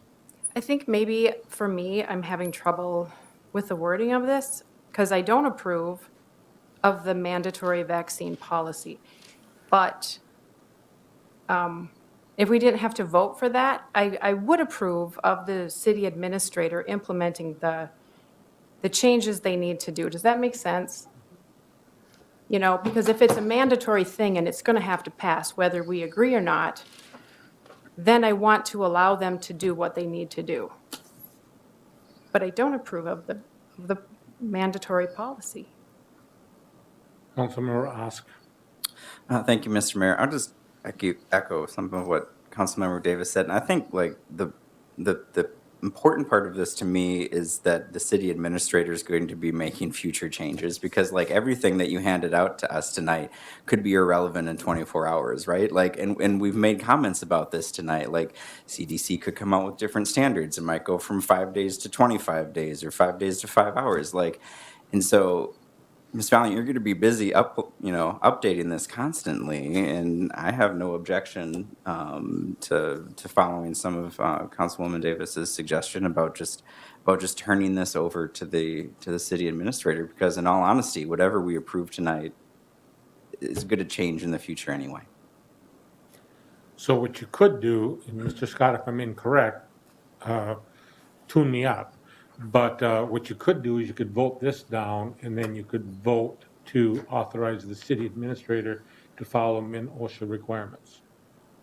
And then that would take the mandatory piece coming from the city out, and the mandatory piece would be coming from MIN-OSHA. But the city would be following the policy as directed by MIN-OSHA. Is that correct, Mr. Scott? I think it's correct. I think the key that staff needs from the council tonight is authorization to comply with the state mandate. You have a formal policy presented.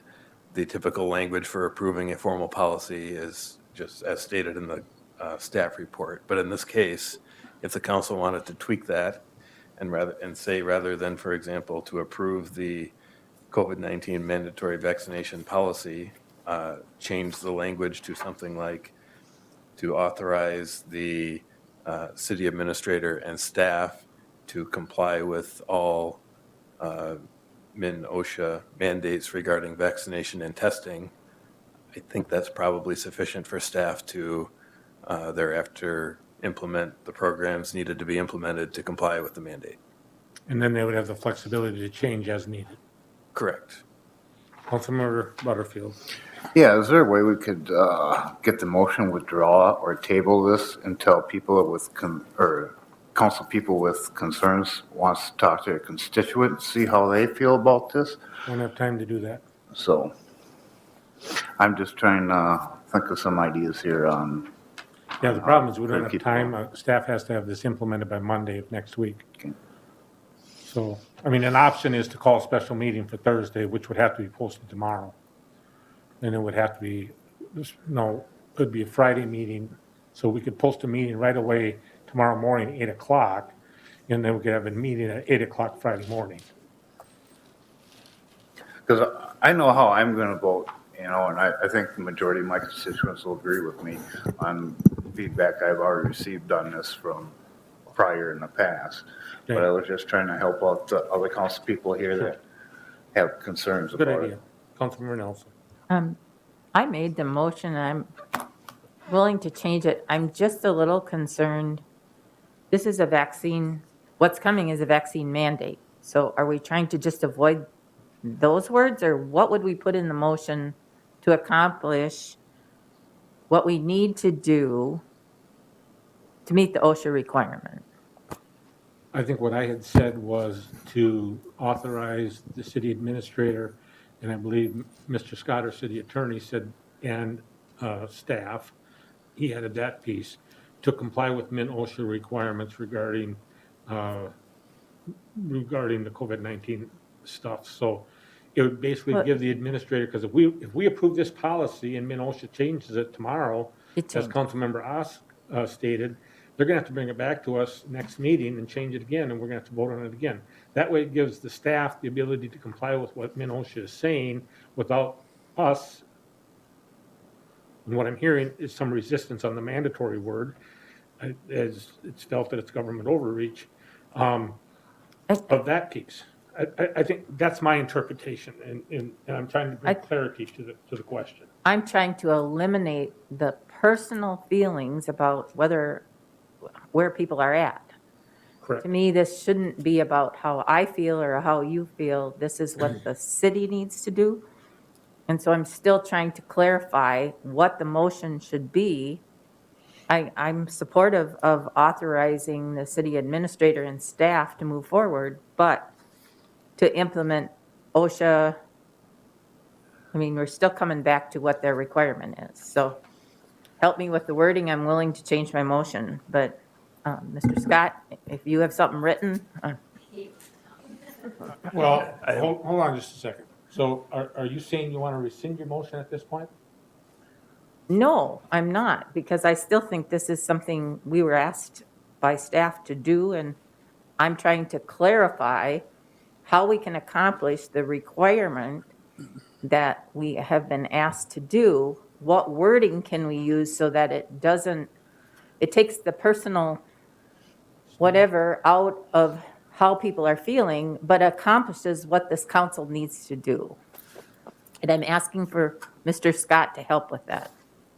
So I think in procedure-wise, we should vote on what's on the table and then come back with that question from Mr. Scott to say, or are you saying that? I'm depending on what willing he to says, change my you may- motion if he comes made the up with the second? right wording. It's me. Who made the second?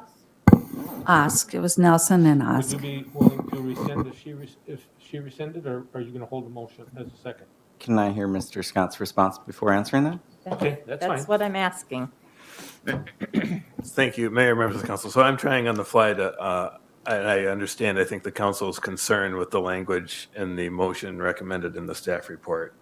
And I'm going to invite City Administrator Valiant to chime in after I read this to make sure this works from her and the HR director's perspective. But I kind of understood my task as trying to change the motion to make it clear that the council itself does not approve of the vaccine mandate or the min-OSHA policy, but that the council does wish to essentially authorize its staff to comply with all mandatory requirements. So that's what I tried to do, and here's what I've got, subject to any feedback from the council, city administrator, or HR director. In regards to COVID. in regards to the motion on the table, this could be a potential friendly amendment if the mover and seconder are agreeable to this language. It could also be a subsequent follow-up motion in the event the motion on the table is voted on without change and does not pass. So anyway, this could be the motion in place of what's in the staff report in the car. That being a motion to authorize the city administrator and HR director to comply with all MIN-OSHA mandates regarding mandatory vaccination and testing and implement future policy changes as necessary to maintain compliance. I'd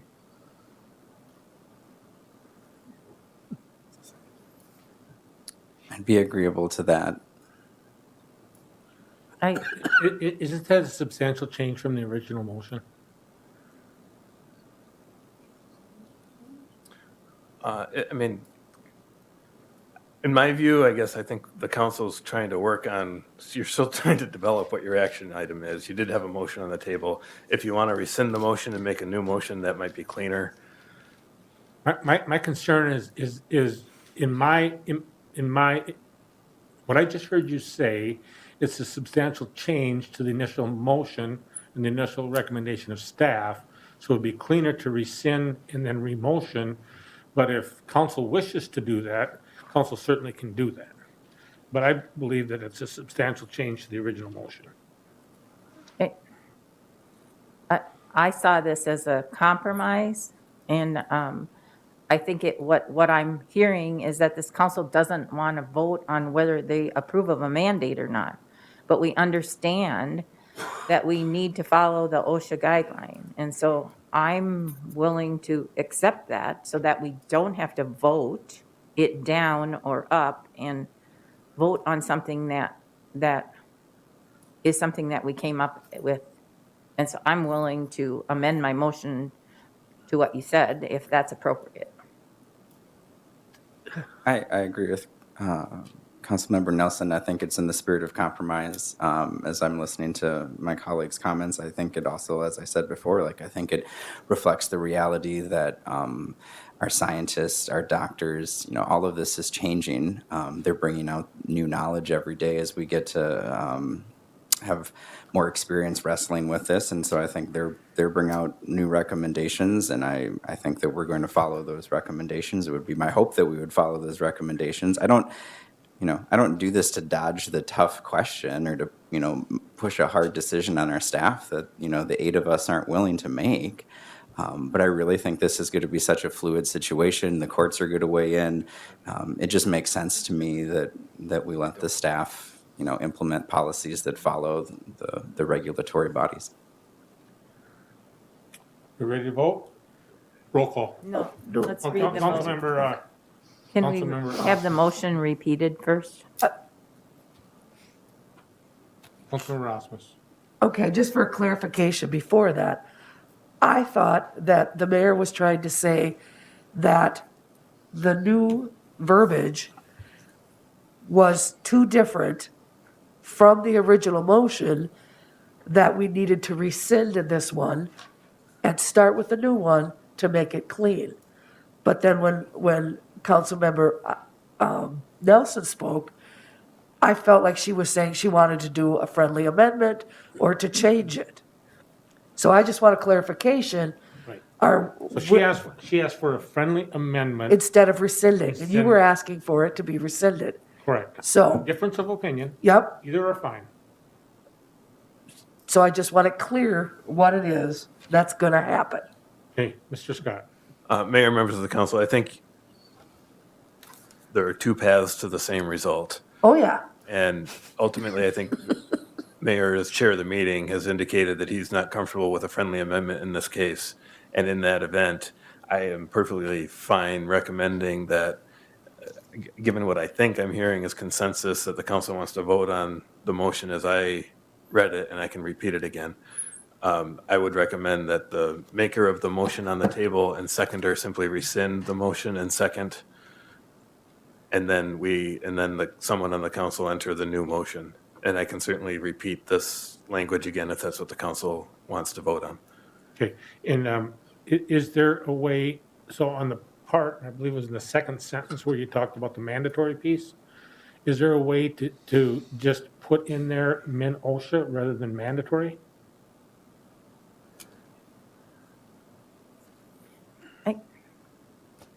I can certainly just omit the word mandatory, and it's still going to be a MINOSHA requirement, so Correct. regarding, okay. And that's, we're amending this. So do the motioner and the seconder wish to do that, or do you want to hold with it as an amendment? It's the body that votes. I'll rescind my second. Is there a second to the motion? I can withdraw my motion, but my concern is that our staff, I liked what you had, and I was willing to change to that. Our staff have to implement this. And whether we want to just avoid the word mandate or not, if that's going to accomplish it, but my concern is that they have to carry this to our employees. So we are providing direction to do this. So would you please read what you wrote again? I'm with that. I certainly will do that. And again, I think there could be a second step here, which would be to refine the language that I read so the council is comfortable with it, and whoever makes the motion is making it in the form they want to make it. But so this is the next step. Right now we have a motion, the second has been withdrawn, the motion hasn't yet.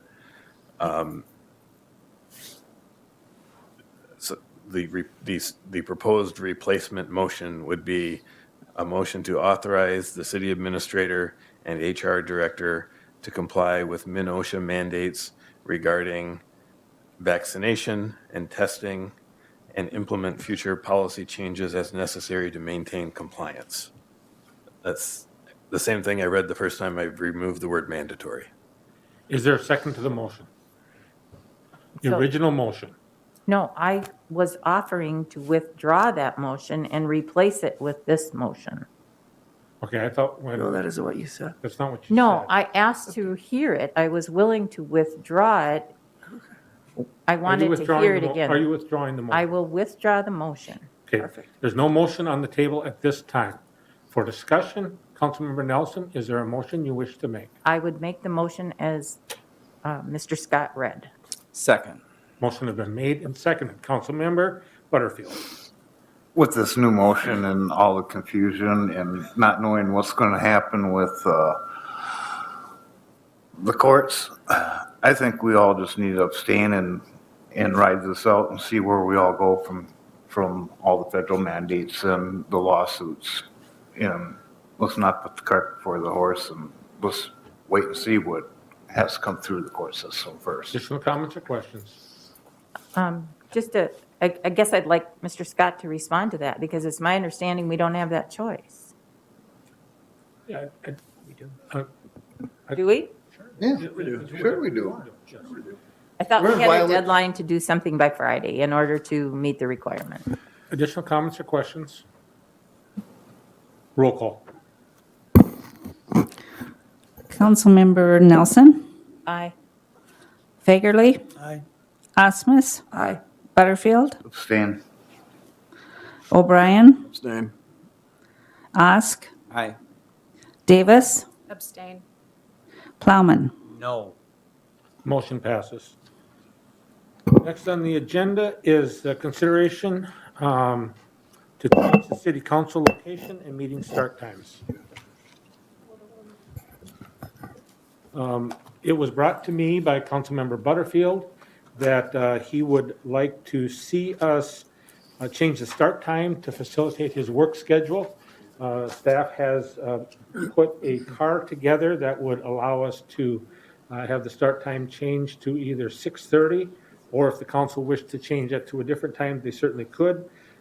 Staff is neutral on this issue. Staff feels that this is an issue that the council needs to address, and staff is willing to work with whichever time the council wishes.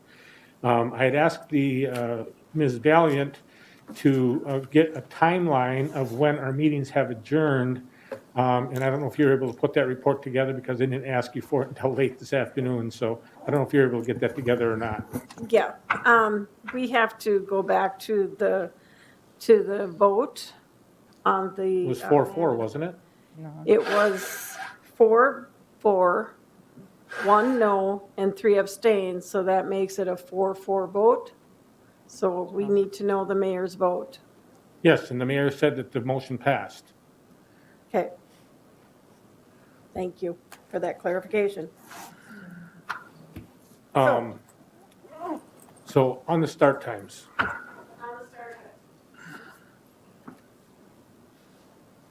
After reviewing the last 3 years for council time, for length of meetings, less than 1 hour, from 0 to 1 hour, 25% of the time is meetings. 65% of the meetings were from 1 to 3 hours. Anything over that, 10% were over 3 hours. So basically, 65% is anywhere from 1 to 2.5 to 3 hours. okay, and so the requirement is that we can, if we have an issue on the table at 11 o'clock, we can conclude that issue but not bring up a new issue, Correct. according to the That's what charter. your charters are. That's what you've made as far as your council, your meetings. Correct. Established. It's not a charter. It's a council What's the procedure. council procedure? Okay. Yes. So that's the procedure. So in other words, if we started at 6:30 or we started at 7, we would be done with the meetings. We would not. Typically- One of the things that was said is that the meetings are going to go till midnight or later. And so that. Only 10%. So, well, 10% would go past 3 hours. Yeah. Right. Yes, If so 3 you'd be hours, at if we start 10:30 to if we start 11. at 7, we'd be done at 10, we'd still have an hour to go. Yep. Do we have any that went over 4 hours? Slightly over 4 hours, not much. Okay. Okay, so that was the concern back when we changed the time. And then the city, the location of the meetings, we moved out to this location because of safety concerns. There were some things happening around the council, some people were coming, things were agitated. We had a couple incidents that happened in the hallway. We had one incident that happened in the back of the council chambers, and the council felt that it would be better to move to a new location to try to remove a little bit of that threat.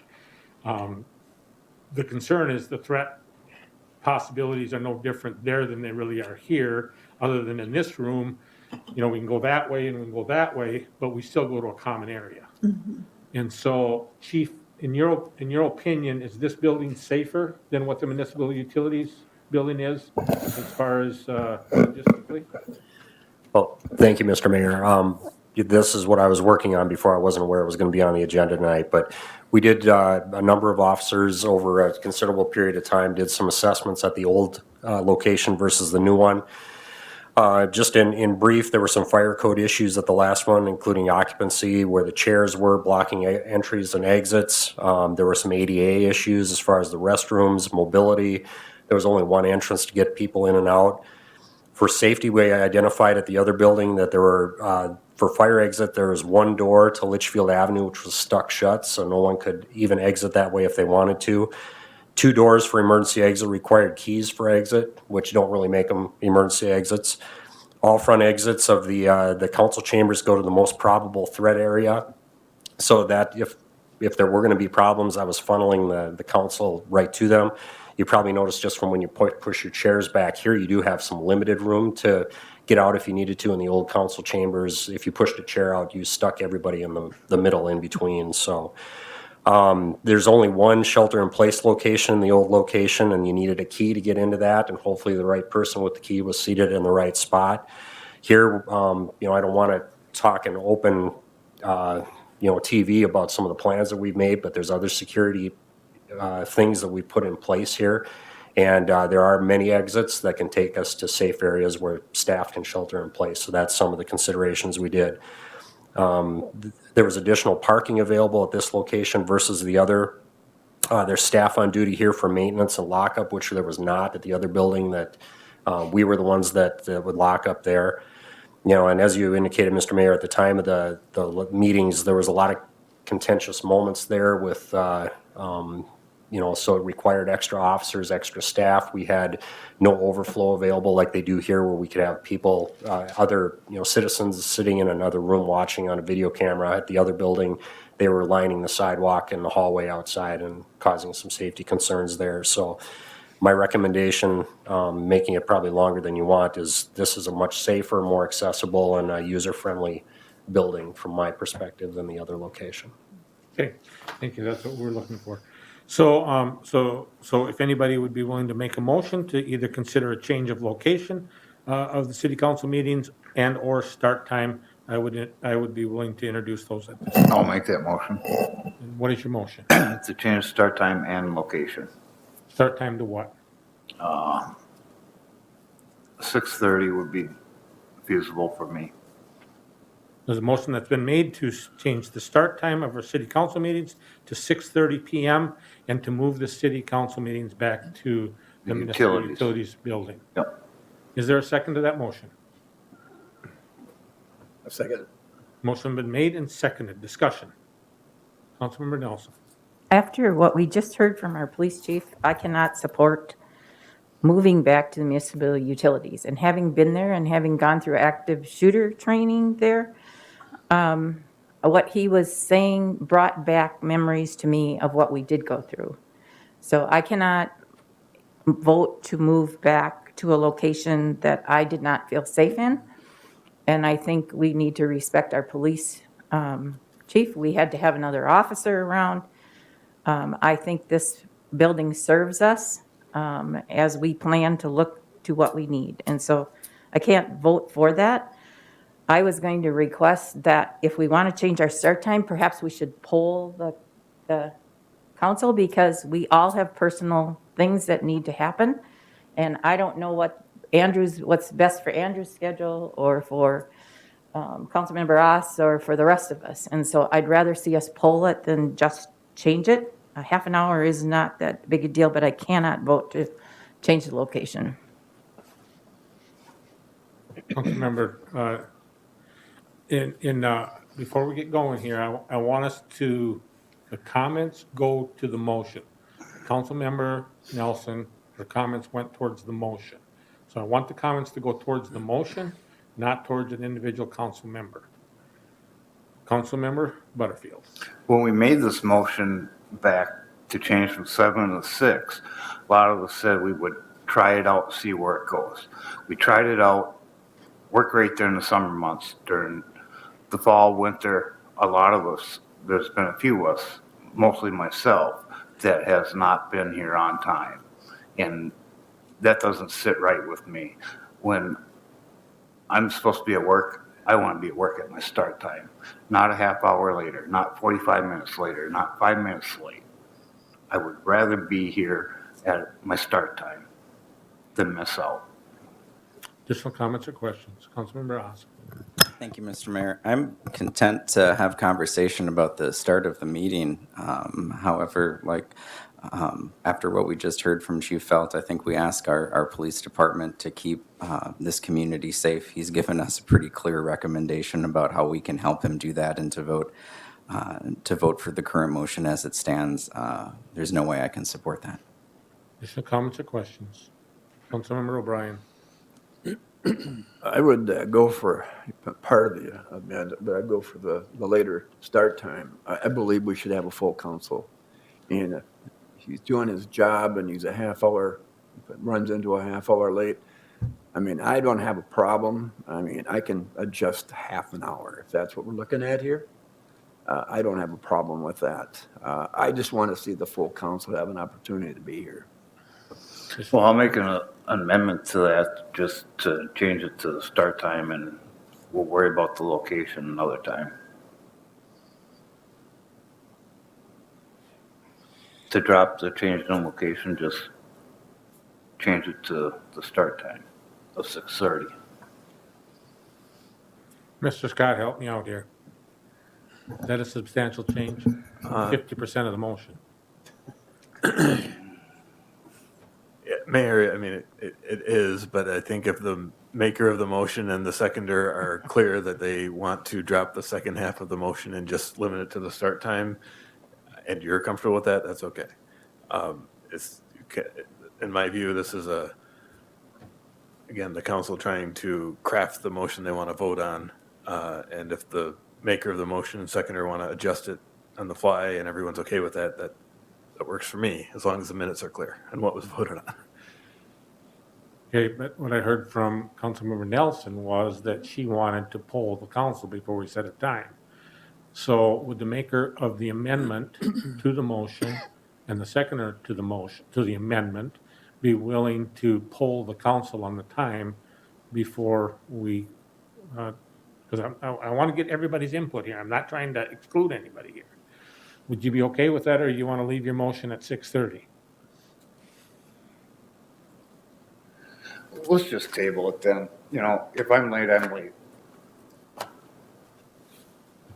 I rescind it.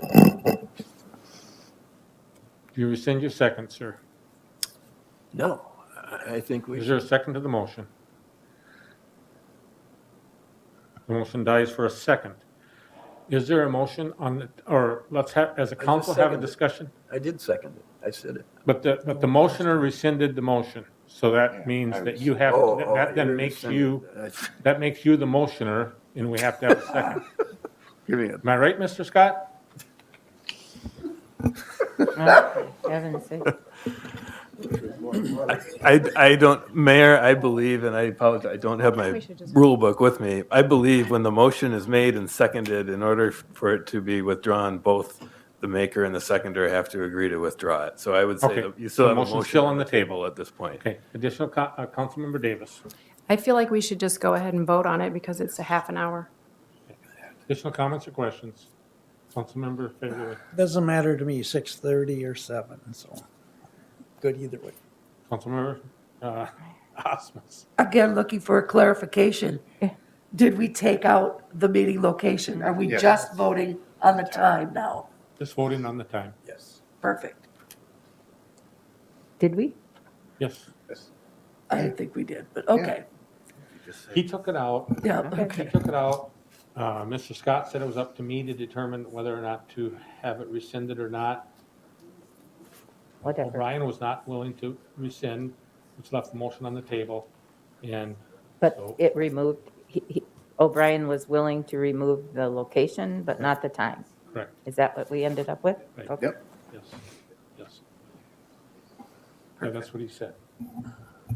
The motion is on the table to change the start time of the city council meeting to 6:30 PM at the current location.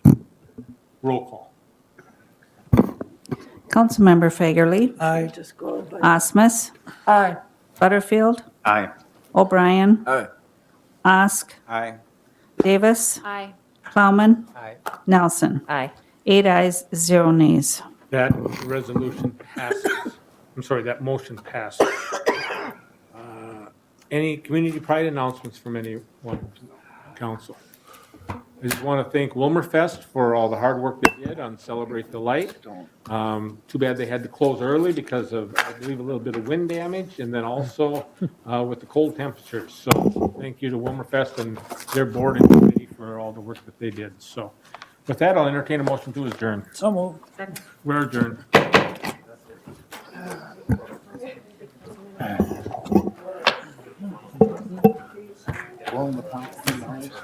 Still get shot.